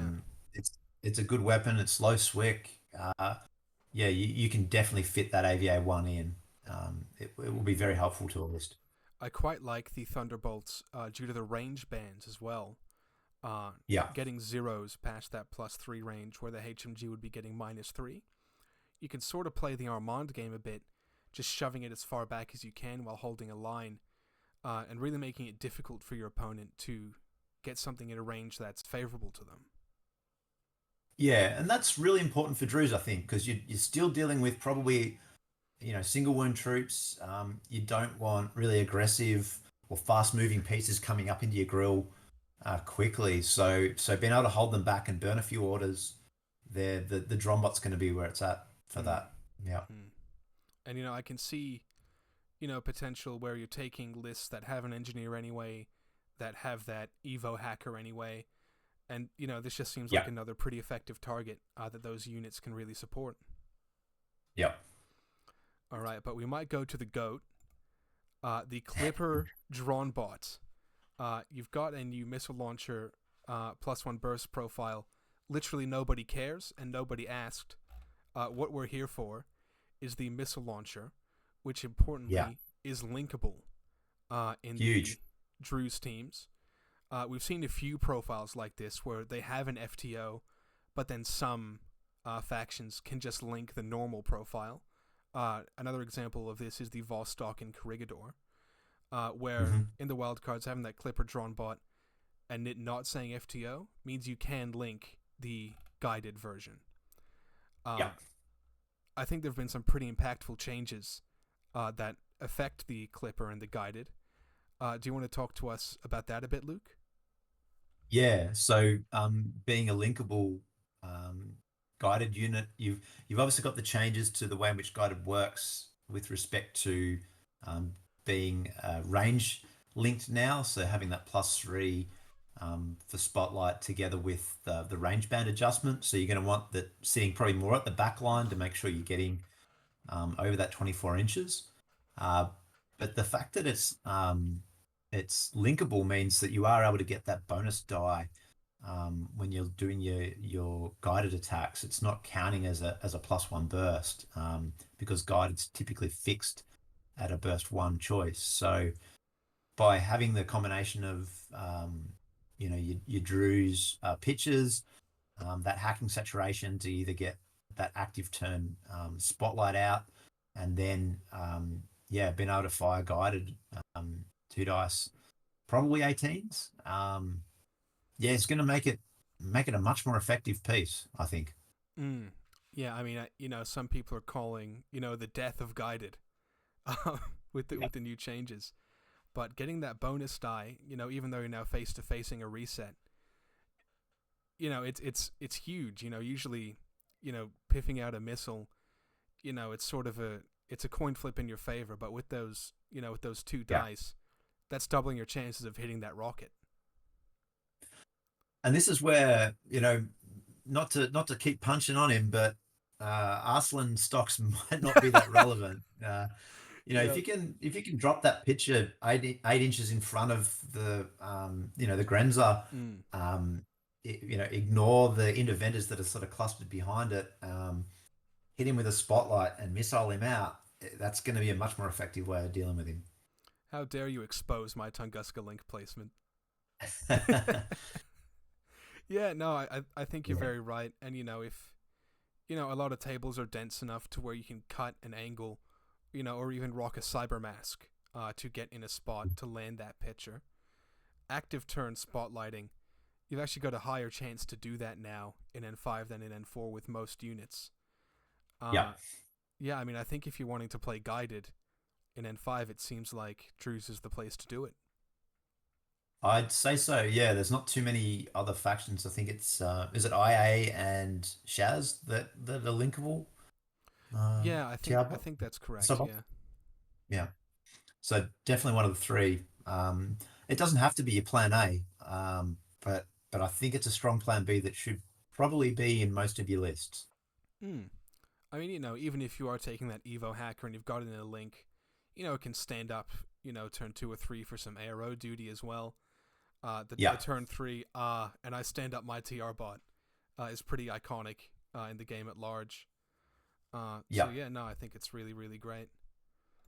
And Uh, Evo, which we're sort of jumping ahead, but mm, the taking the Camille is probably the way to go, because if it's buffing your TR bot, um, it gives you the ability to put up drop troop programs if you're trying to drop some of your drop troops. mm, Probably also giving you the chance to give it marksmanship at a pinch as a sort of range piece. Yeah, there's a lot of use. mm. All right, the Fugazi, they haven't changed much. Great filler, good flash, good repeater. I don't think there's much to be said there. Same with the Nazmat, hasn't changed at all. And then we'll get to the Camille, who's got a teeny points drop. We've mentioned the Yeah. Evo hacker's quite good, but there's been a big change to baggage that means you might see it a bit more. Yeah, agreed. Yeah, the challenge is always, that 55 mil base. Mm, I think is difficult to cram a lot in, and you can go pretty high on your 55 mil bases if you bring the motorized bounty hunters, some of the attack rems, pano attack rems that we'll talk about mm. later. You just got to be a bit careful about how crowded your backline is. Yeah, yeah. I mean, but do you see? I mean, how many of your lists, say in N4, do you think you brought an Evo hacker in?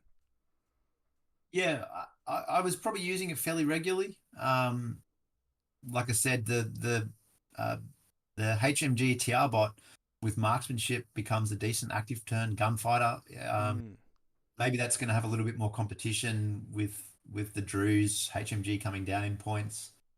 Hard to say, but yeah. it definitely was used in N4, and I can see with that baggage use and the fact that you want to keep firing pitches, is going to come in handy. Mm. Yeah, I watched a game recently, uh, where someone made really good use of the free reloading from the baggage in the states phase, uh, just to pepper the midfield and make it Yep. so a certain tag couldn't push into an objective. So I think the baggage change, it seems pretty decent, especially with your fantastic pictures.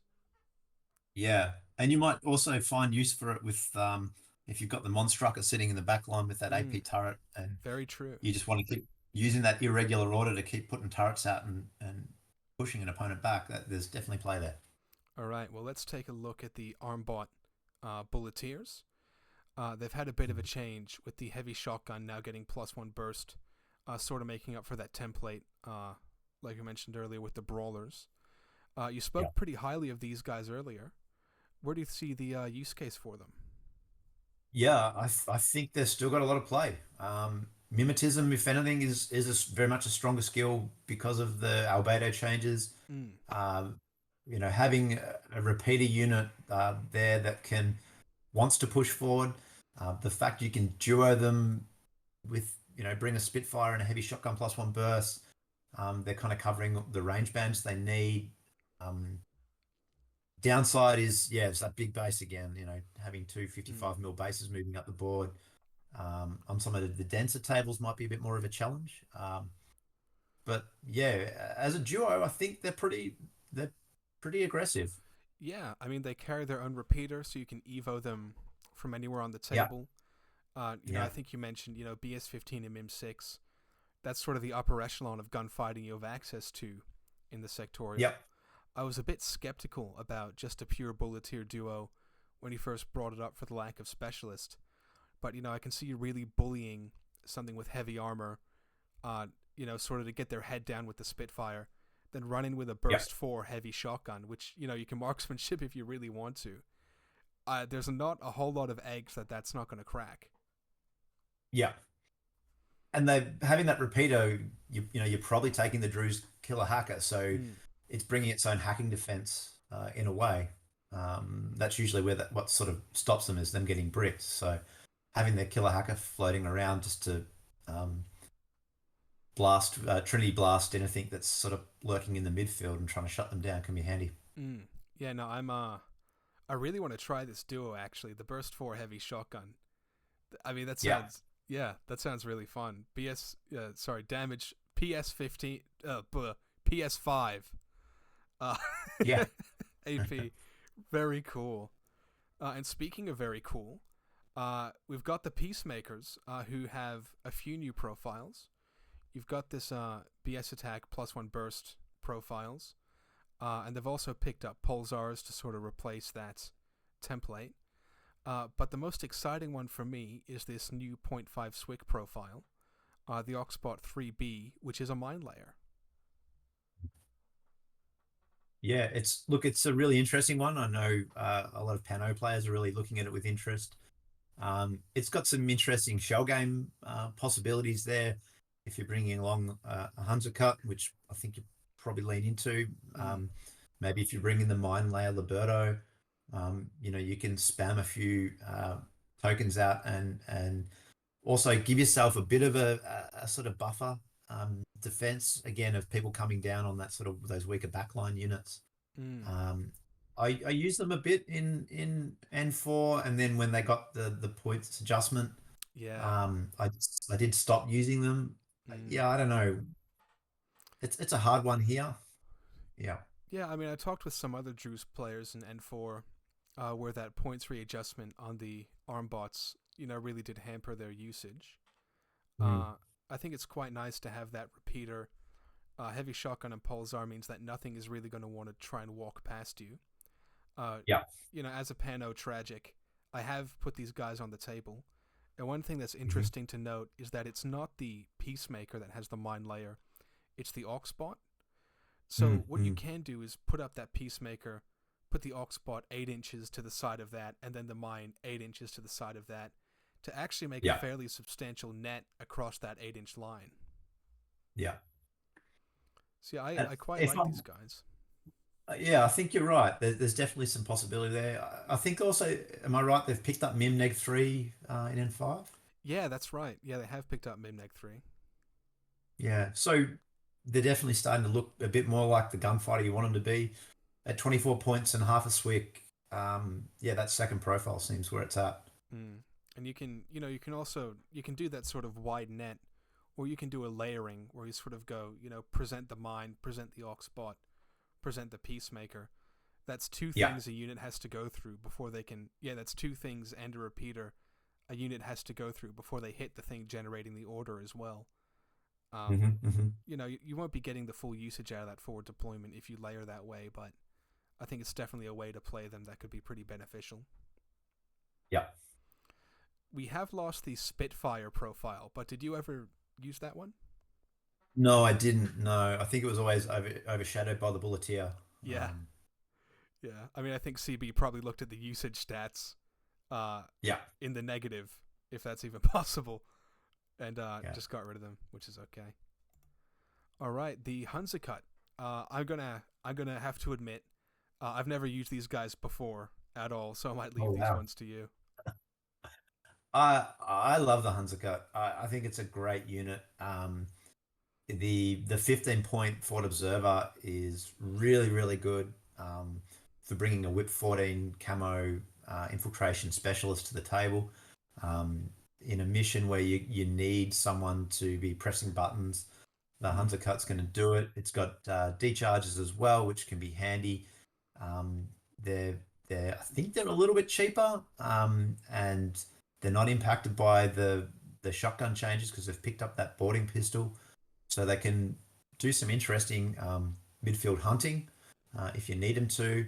The Fort Observer's obviously got the synergy there to be spotlighting targets for you as well at a pinch, and you can, being a camo marker, you can have some interesting things where you walk forward towards a sniper, see what they're going to do. Mm. If they throw the discover out to try and reveal you, well, you just reveal and get a free spotlight on the target and then hit them with a missile.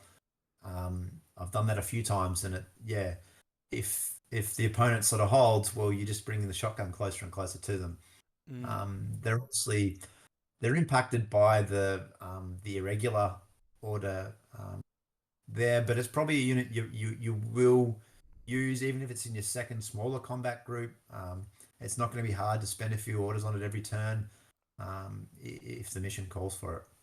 Yeah, no, I really like these guys. Especially with the SAS special, chucking out that forward Hmm. observe if someone tries to discover you. And Yeah. Whip 14 is pretty rare in the faction aside from Val. And yeah, I mean it's a remarkably low points cost for what they bring to the table. Even the deployable repeater is something. If a HI is breathing down your neck, you can chuck down that as a suicide repeater. Yeah. Yeah, I I, think I that's think super your cool. issue with the deployable repeaters is your pitches are going to do that work for you. Yeah, So that's very true. Yeah, and 15 points for this boarding shotgun profile. That's super attractive. yeah, yeah. Yeah, it's a great specialist. I don't think it's an every list pick. But Mm. if the mission's calling for it, that 14 specialist, he's or you've got a high classified load, it's going to come in handy. Yeah, I mean, it sounds like from what you're saying to me, the biggest limiting factor is that irregular squeeze. Yeah, yeah. All right, well, we might go on to another unit that might squeeze your order pool a little bit. It's Saito Togen, Mercenary Ninja. He's Oh picked up yeah. a bag bomb, which it's a dodge bonus if Saito's being targeted with a ballistics attack from an Hmm. enemy model. Importantly, doesn't count templates or just when he chooses to dodge, say around a corner. But that's bringing him up to a nice toasty 17 dodge, which is pretty nice. His martial arts has gotten a fair bit better, where martial arts 4 now means you're getting an extra bonus die to your martial arts. Uh, and he's had a bit of a rework with his profiles as well. And I gotta say, he's looking pretty spicy. Oh yeah, yeah. Um, I was a big Saito fan previously. I was using him in a lot of my lists. He has the ability to be that sort of midfield attack piece that Druze really looks for. Being hidden deployment means that an opponent can't pick him out easily. and infiltration means he's starting on that midfield line, so he can get into the opponent really quickly. Um, he has smoke grenades, which is granted not as useful because of the loss of the +3 range ban, Mm. but it means as a midfield specialist, which not too many factions get, that combi rifle specialist profile.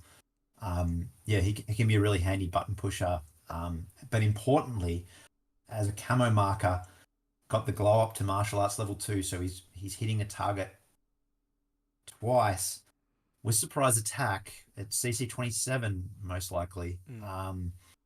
With that explosive CC PS4, wow, is he going to do some damage? Yeah, I mean, That this is talk just about tag cracking a solution. tag. Yeah, talk about cracking a tag.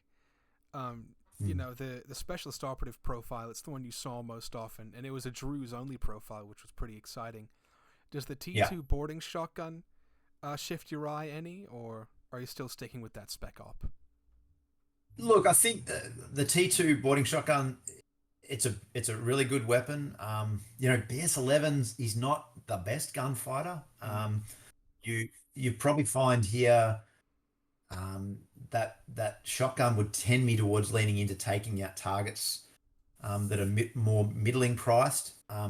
You do have to be selective with him because he is only one wound. The Mimneg 6 is not giving you any favors if someone's got templates. So Mm. you really want to be hunting those high value targets and leveraging the martial arts. So yeah, my gut feel is to probably hang on to that specialist operative as a backup piece.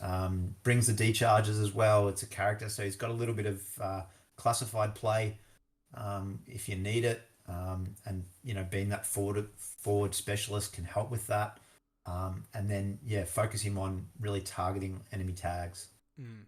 I mean, I guess if someone's trying to, taking the T2 boarding shotgun profile, I'd say, you could just take that specialist operative and just spend that extra order to get in base contact for that close combat instead. Yeah, You've swept games from under my feet with that specialist operative a couple times, and I think there's a lot of value in that, out of nowhere with the steel chair to press that button. yeah, yeah. And you've got some things you can do, like if you want to put him in suppression. We know we've covered off his BS11's not great, but suppression in cover with Mimneg 6, he's going to be super hard to shift. It'll force an opponent to run at him with a template to Absolutely. clear him. Yeah, I mean, Yeah. JSA, you've got models like the Ryukin 9 who are in a similar position with their SMGs, really Hmm. effective on suppression. But yeah, no, I think Saito is a fantastic piece. And maybe into the models I think has had maybe the most 180 glow up I've seen in this edition yet. The Kunai Yeah. Solution ninjas, who have changed, almost completely. Uh, they've ditched a little bit of their, so they're in an interesting place with their martial arts. They're CC 21, but they've got martial arts level 3, which is rolling 2 dice. So not having a DA weapon doesn't feel that bad anymore. Uh, Yeah. you've gone up to BS 12. I think previously they were only BS 11, which really Yep. hurt. And then you've got the Mim 6 surprise attack and a real bevy of very interesting profiles. You've got the multi sniper rifle, which existed before, and 28 points is fairly competitive among the, Mim 6 hidden deployment multi snipers. You've got a shock marksman rifle with BS attack AP, which we've discussed, armor cracking can be a bit of a soft spot. And then you've got a Thunderbolt T2 with Paramine for half a swick. What's your take on the Yeah. new Kunai solutions? Look, it looks like a good piece. Having something that can hidden deploy and be safe from being swept if you're forced to go second seems really strong. I I think your challenge with the multi sniper is just that Swick is probably going to become a bit tighter, particularly if you're bringing Armand. But it could be a good sub for Armand, leveraging that hidden deploy and catching someone out, doing the old surprise ARO piece that an opponent wasn't expecting. Mm. The the shock marksman rifle with AP seems really interesting. Yeah, it's that lower damage 13 will using the old parlance. But yeah, that could be a sleeper there. Yeah, I don't mind it. I'm gonna say something controversial. I think that shock marksman rifle could be one of your better solo gun pieces in Yeah, Druze. I mean, you've got Burst 3 with BS12 and MIM 6 already. That's super competitive in the Druze ballistic skill market.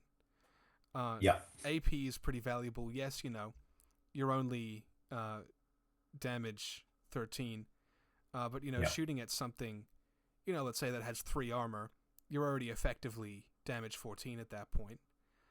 yeah. I think it's really exciting, especially having a camo state.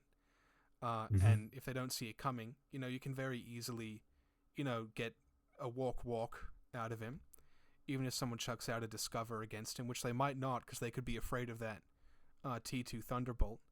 I think he's super interesting and definitely has play. Yeah. I think it's a toss up between the last two profiles. I think if you're going more the ARO piece, the surprise ARO piece, going that Thunderbolt Mm. could be really handy. T2 hit is going to hurt, and the range on it is going to mean you can hold an opponent back. Yeah, Um, absolutely. if you're looking more for that active gunfighter piece, the shock marksman rifle could have some play. Yeah, Yeah, I mean, look, I think you're right. I'm actually pretty low on that multi sniper as well. I think it's actually the yeah, worst profile out of the bunch, which could be funny to hear upon a first kind of glance at it. That Thunderbolt's really serving that double duty with that zero range band and a T2 hit, where he's not competing with Armand for that Swick, and is yeah, also if you're happy to be taking shots, with Armand in active, you're probably pretty happy taking active shots with that Thunderbolt as well. Uh, yeah. I can really see it being, let's say your opponent thinks he's cleared out your ARO pieces, it's their last order. They try and do something, you crack them with the Thunderbolts, and then it goes straight to your turn. I think a late turn reveal on the Thunderbolt could be really impactful. For sure. I think the other play is possibly in coordinated attacks. Mm.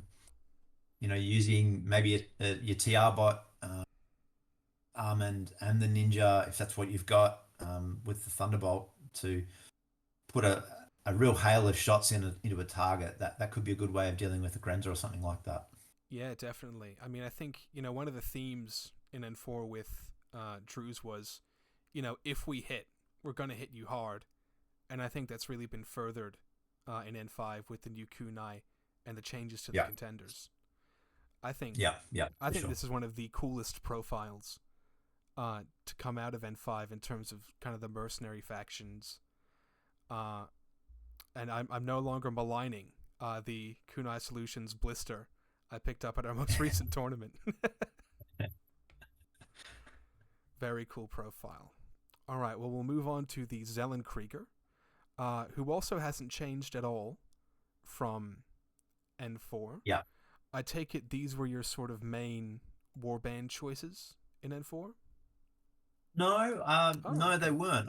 I didn't really use them a lot. I think like a lot of factions, N4 Denma was crazy good. I think Denma's still really effective for what he brings to the table. So you probably you find at the first port of call would be to grab Denma. Mm. I think it brings a lot more, even just if the with the regular order, over the Zellenkrieger. But the other option you've got is Yan Yans. Mm. Uh, you Yeah, know, I think Yan Yans have gotten six a pretty big points. glow up. Wow, they're good. Yeah, Mm. yeah. I mean, you don't have to. They're Fizz 14, but they're going to be your baseline smoke thrower if you need them. You don't have to combat drop or parachutist them. You can just deploy No. them as Yeah. regular guys. Spend that irregular order to throw smoke for your sniper if that's what you're going for. Mm. Um, Yeah, you know they're what? they're a great choice. We might jump to the Yan Yan real quick because Yeah, I think these guys are incredibly interesting. Uh, the main buff you're seeing, I think, is them getting super jump, which yeah, means they're actually a stealth move 6/6. And while you could roll, some pretty high movement on your meta chemistry, I think that being consistent on the Yan Yans is really important. 6 yeah, points is really great too. And I think, especially when playing Capo Calci, you can set up your deployment in a way that if that combat jump fails, they can land in a spot that's sort of, as if they never tried that combat drop, to still be Yeah. really effective in your list. Um, yeah, I mean, I could see taking 2 or even 3 of these in a list, frankly, especially if you got that Evo hacker. A great way to solve for an ARO piece you can't quite dislodge as well. Yeah. Look, I don't know about 3. I think the challenge with 3 is that irregular status is starting to chew into your Mm, pool a bit. But I regularly took 1, always 1, and sometimes 2. Keep in mind with the current ITS season as well, being able to drop onto the line in some missions. mm, That exclusion zone can be really helpful. You're not having to worry about combat jumping on 11 or needing the program up to get them up to 14. They can just drop down, and with the addition of super jump, the challenge previously was that the Yarn Yarn, if it was going after a lieutenant or something that was, hiding on a rooftop, it was just too water intensive to get there. Whereas mm. now with the super jump, at 6 points, he's going in, Yeah, and he'll be able to take out a target. yeah. I mean, at 6 points, you're really feeling worse about the slot than the points than anything. It's just so incredibly cheap. It's Yeah, yeah. I'm super high on Yan Yans. Yan Yans can join the Kunai Solutions and Scarface in my best friends club. I love this guy. yeah, yeah, yeah. You want a couple, I think, Yeah. at least one, at least one. Oh, mate. Yeah, nah, that's the absolute floor for me. I'm chucking full AVA in every list I'm building from now on. Yeah. We'll jump briefly back to the Zellenkrieger. They've got a little Yeah, bit hurt with the pistols changed. Usually you'd run in with the heavy pistol +1 burst. You're still probably yeah, taking the Pulsar profile anyway, as the shotgun doesn't have a template anymore. Uh, yeah, I guess I use them quite a lot in Tunguska, where they're in a bit of a different context, but yeah, I can see them getting beaten out by the Yan Yans and Demna pretty regularly. How did you feel the extreme Zellenkrieger stood up to the regular Zellenkrieger? yeah. Look, I think the only time I was using the Zellenkrieger in my list was when I was strapping in an FTO profile to a link just as a bubble wrap to get it up to 5 man, and give me another template in defense. That was where I sort of saw it being used. The Extreme Zellenkrieger I haven't had a lot of experience with. I know certain people really love them. That Fizz 15 with smoke grenades is probably going to be your most reliable source of smoke these days, Mm, losing the +3 that Denma had. Uh, yeah, I don't know. I, yeah, I, I think the challenge is that they're competing for you've got a lot of really good irregular units now, and smoke isn't hard to get on other models, so you might yeah, find they drop away. yeah. I mean, my view on the extreme Zellenkrieger is that is pretty strictly worse than the Yeah, Zellenkrieger, especially where you don't have Metachem. The Zellenkriegers had Metachem reroll, and you had a 20% chance with each roll to get something that would give you +3 to your Fizz stat, which would bring them yeah, up to Fizz 16. So actually, the Zellenkriegers could, it would be fairly common that one of your Zellenkriegers would pull that Fizz bonus.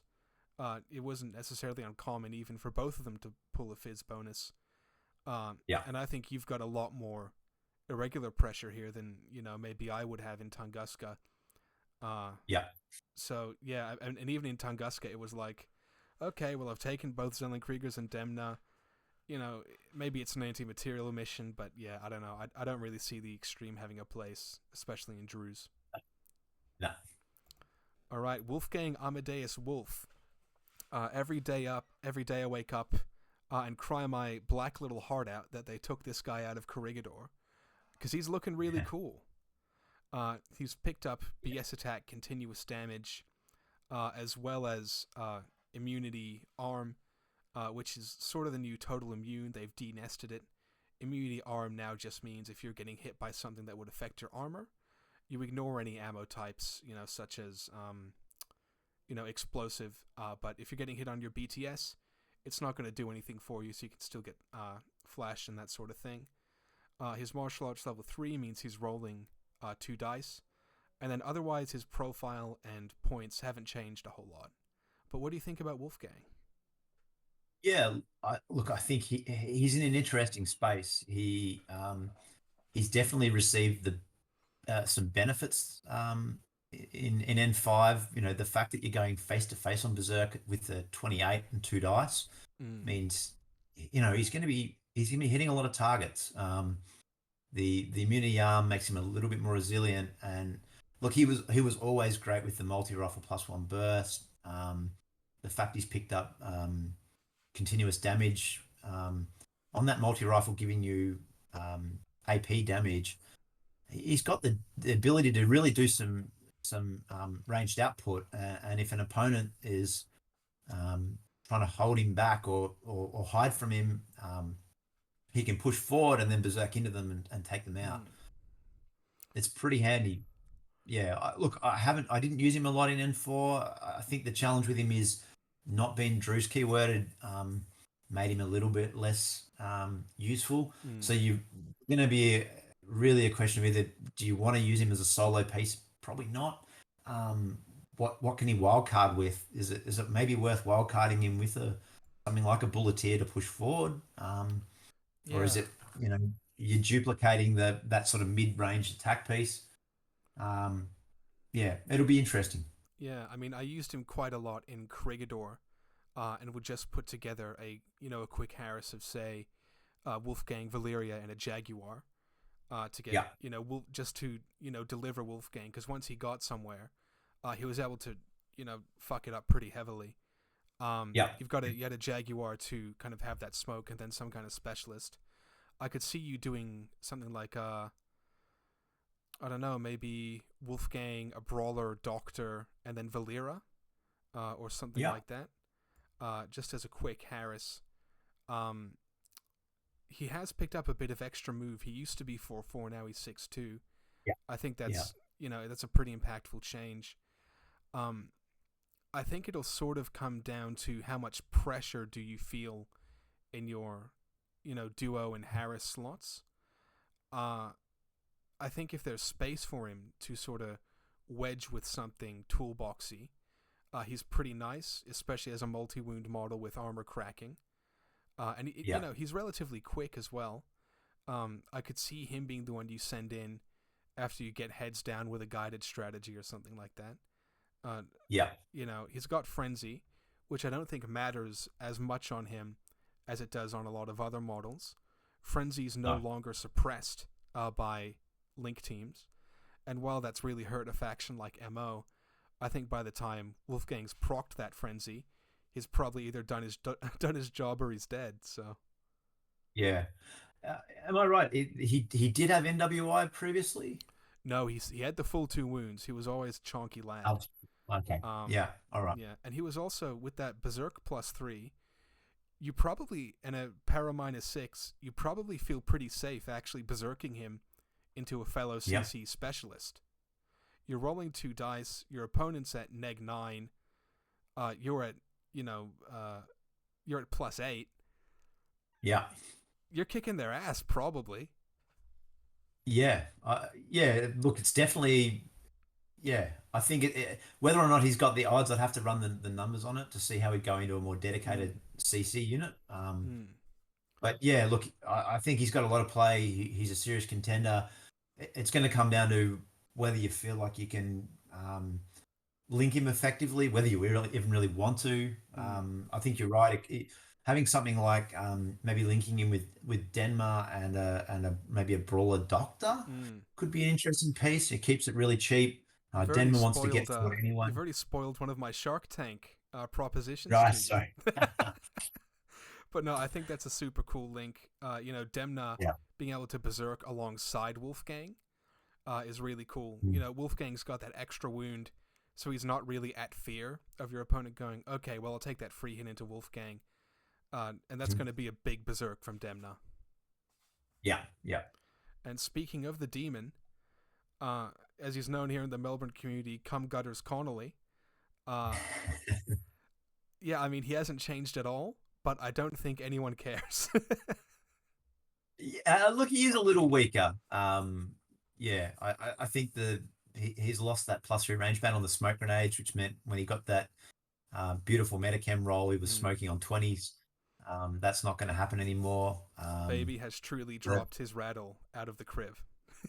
yeah, the not being able to do burst two with a heavy pistol in CC, and the fact that the natural born warrior is probably a little bit weaker now that it's Mm. not totally nerfing someone's martial arts. He's got to be a little bit more selective as to what he's going into.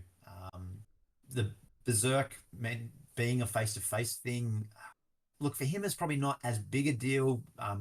Previously, just missiling him in and taking the risk of hitting someone um, with an APDA weapon to take a target out, Mm. even a CC target, it was a worthwhile play. So he's going to have to be a little bit more selective as to what he's taken out, I think, now. But still a great unit. Mm. Yeah, I mean he was good to run loose. He was good to run in a link team. Yeah. The context has changed around him a decent bit, and that's something you've really picked up on. But yeah, I think you're still going to see him in most, if not all, of your lists. Am I right? Yeah.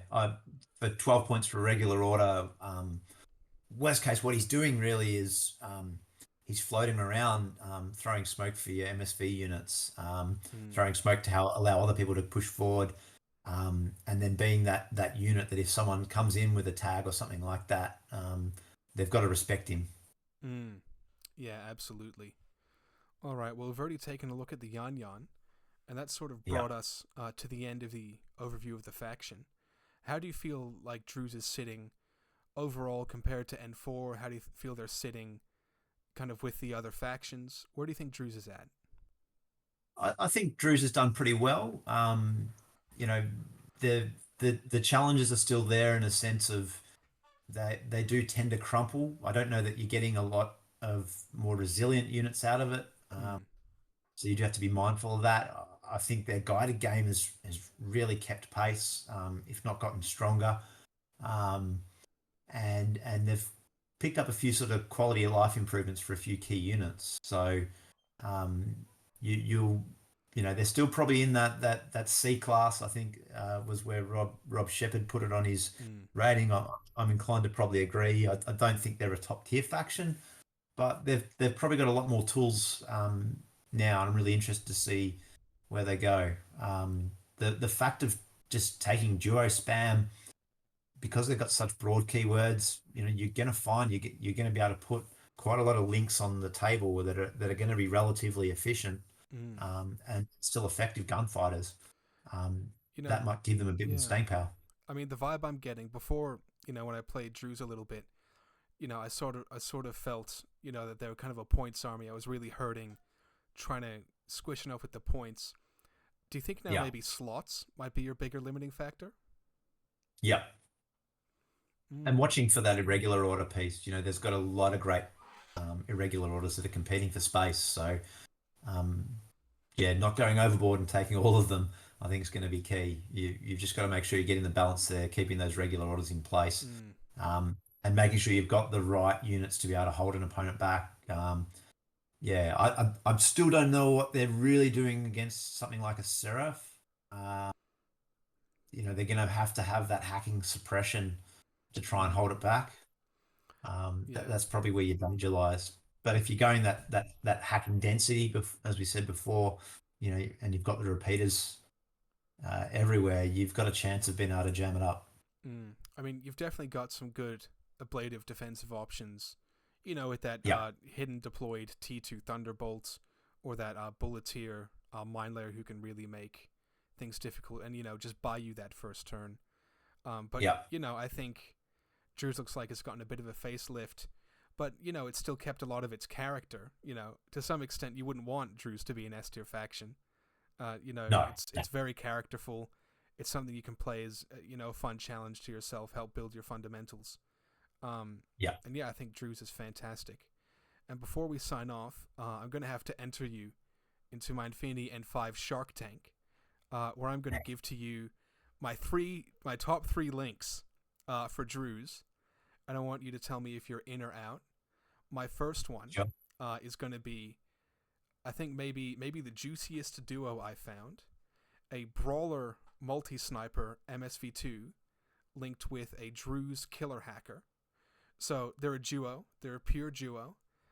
So you're getting that link bonus.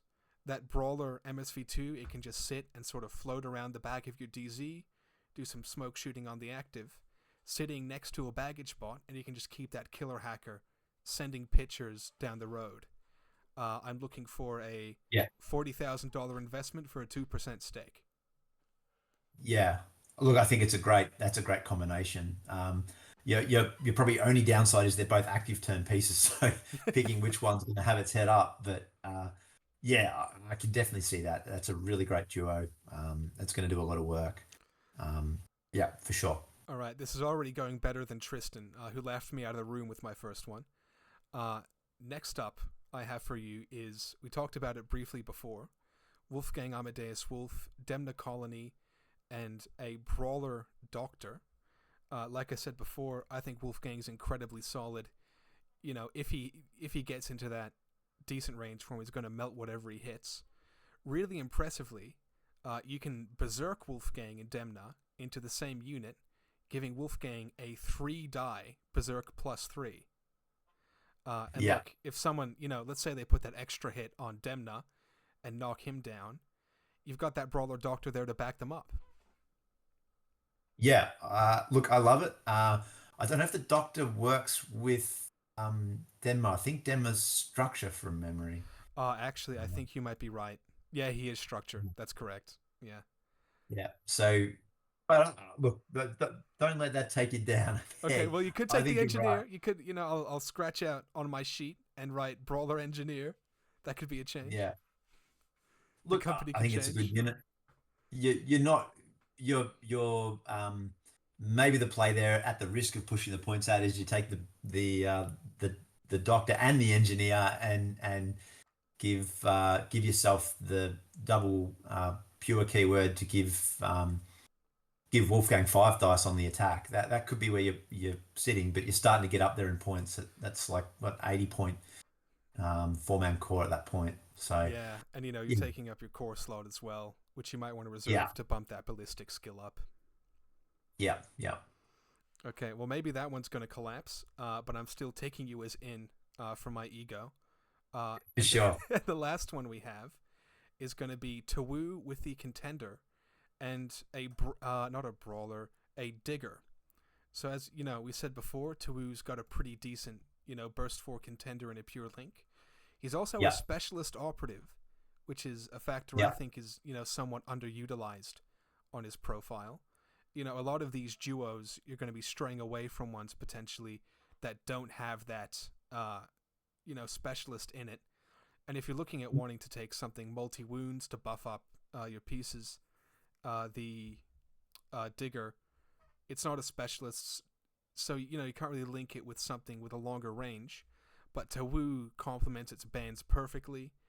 He's a yeah, specialist operative. He's got dogged, so he can actually and shock immune, so he can actually handle not winning that first gunfight and still pushing in and doing something for the rest of that turn. I have no yeah. idea what you would hollow mask him as. And he can run in with the brawler in CC if you want to. That's my final offering for tonight. Yeah, I like it. I think I don't know that it's a legal duo. I think you've got to get a brawler or a Druze in You there. know what? That would be a problem, wouldn't it? Yeah, but otherwise, yeah, I think it's got play. Yeah, definitely. That could be a way if you want to push maybe a Drew's Killer Hacker forward or something like that because you wanted to sort of take advantage of the midfield and do Mm, some classifieds. That could be a decent little Harris. sweet. And is there any fire teams or compositions that are exciting you? I think that the potential for the two attack rem bulleteers looks really interesting. Oh yeah. Otherwise, yeah, I'm a big factor of that brawler X Visor HRL. It's 6 cents. Um, it's going to be super hard to get him on negative dice outside of Mim or the BS Neg 3. He's going to get a bit of work done. 6 cents is still a really valuable skill. It's Mm, it's going to be a lot rarer to see. yeah. Um, and he's 15 points. Geez, cheap. Yeah, I think the Sixth Sense on the brawlers is something that's going under the radar a bit for a lot of people. Even having a Sixth Yeah, Sense hacker, that's so yeah, rare in N5. So no, I think you're right on really the cool. money with how cool those brawlers are, and you really brought me around on that pure bulleteer duo. Um, Yeah, yeah, it's looking magical. All get right, get marksman on it, yeah, and yeah, 5 dice on 15s is pretty good. yeah, pretty sick. All right, well, thank you so much for coming on, Luke. Is there any projects or anything else you're working on that you'd like the people to know about? No, not at this stage. I think I dropped. I'm working on another couple of tables as usual. Very In the cool. Lost All the Time podcast, and yeah, I haven't decided what I'm taking to CanCon yet. I'm thinking with the all the changes, I might just stick with what I've been playing for this year and stay on Bakunin. But yeah, Druze is really tempting me back. Yeah, well, maybe if you step on enough necks at CanCon, you want to take the pedal off the gas and go back to Druze for a bit, huh? Yeah, sounds good. Sweet. Well, thanks again for coming on, Luke. It's really appreciated. And thank You're you, the welcome. viewer, for watching. And we'll see you in the next one.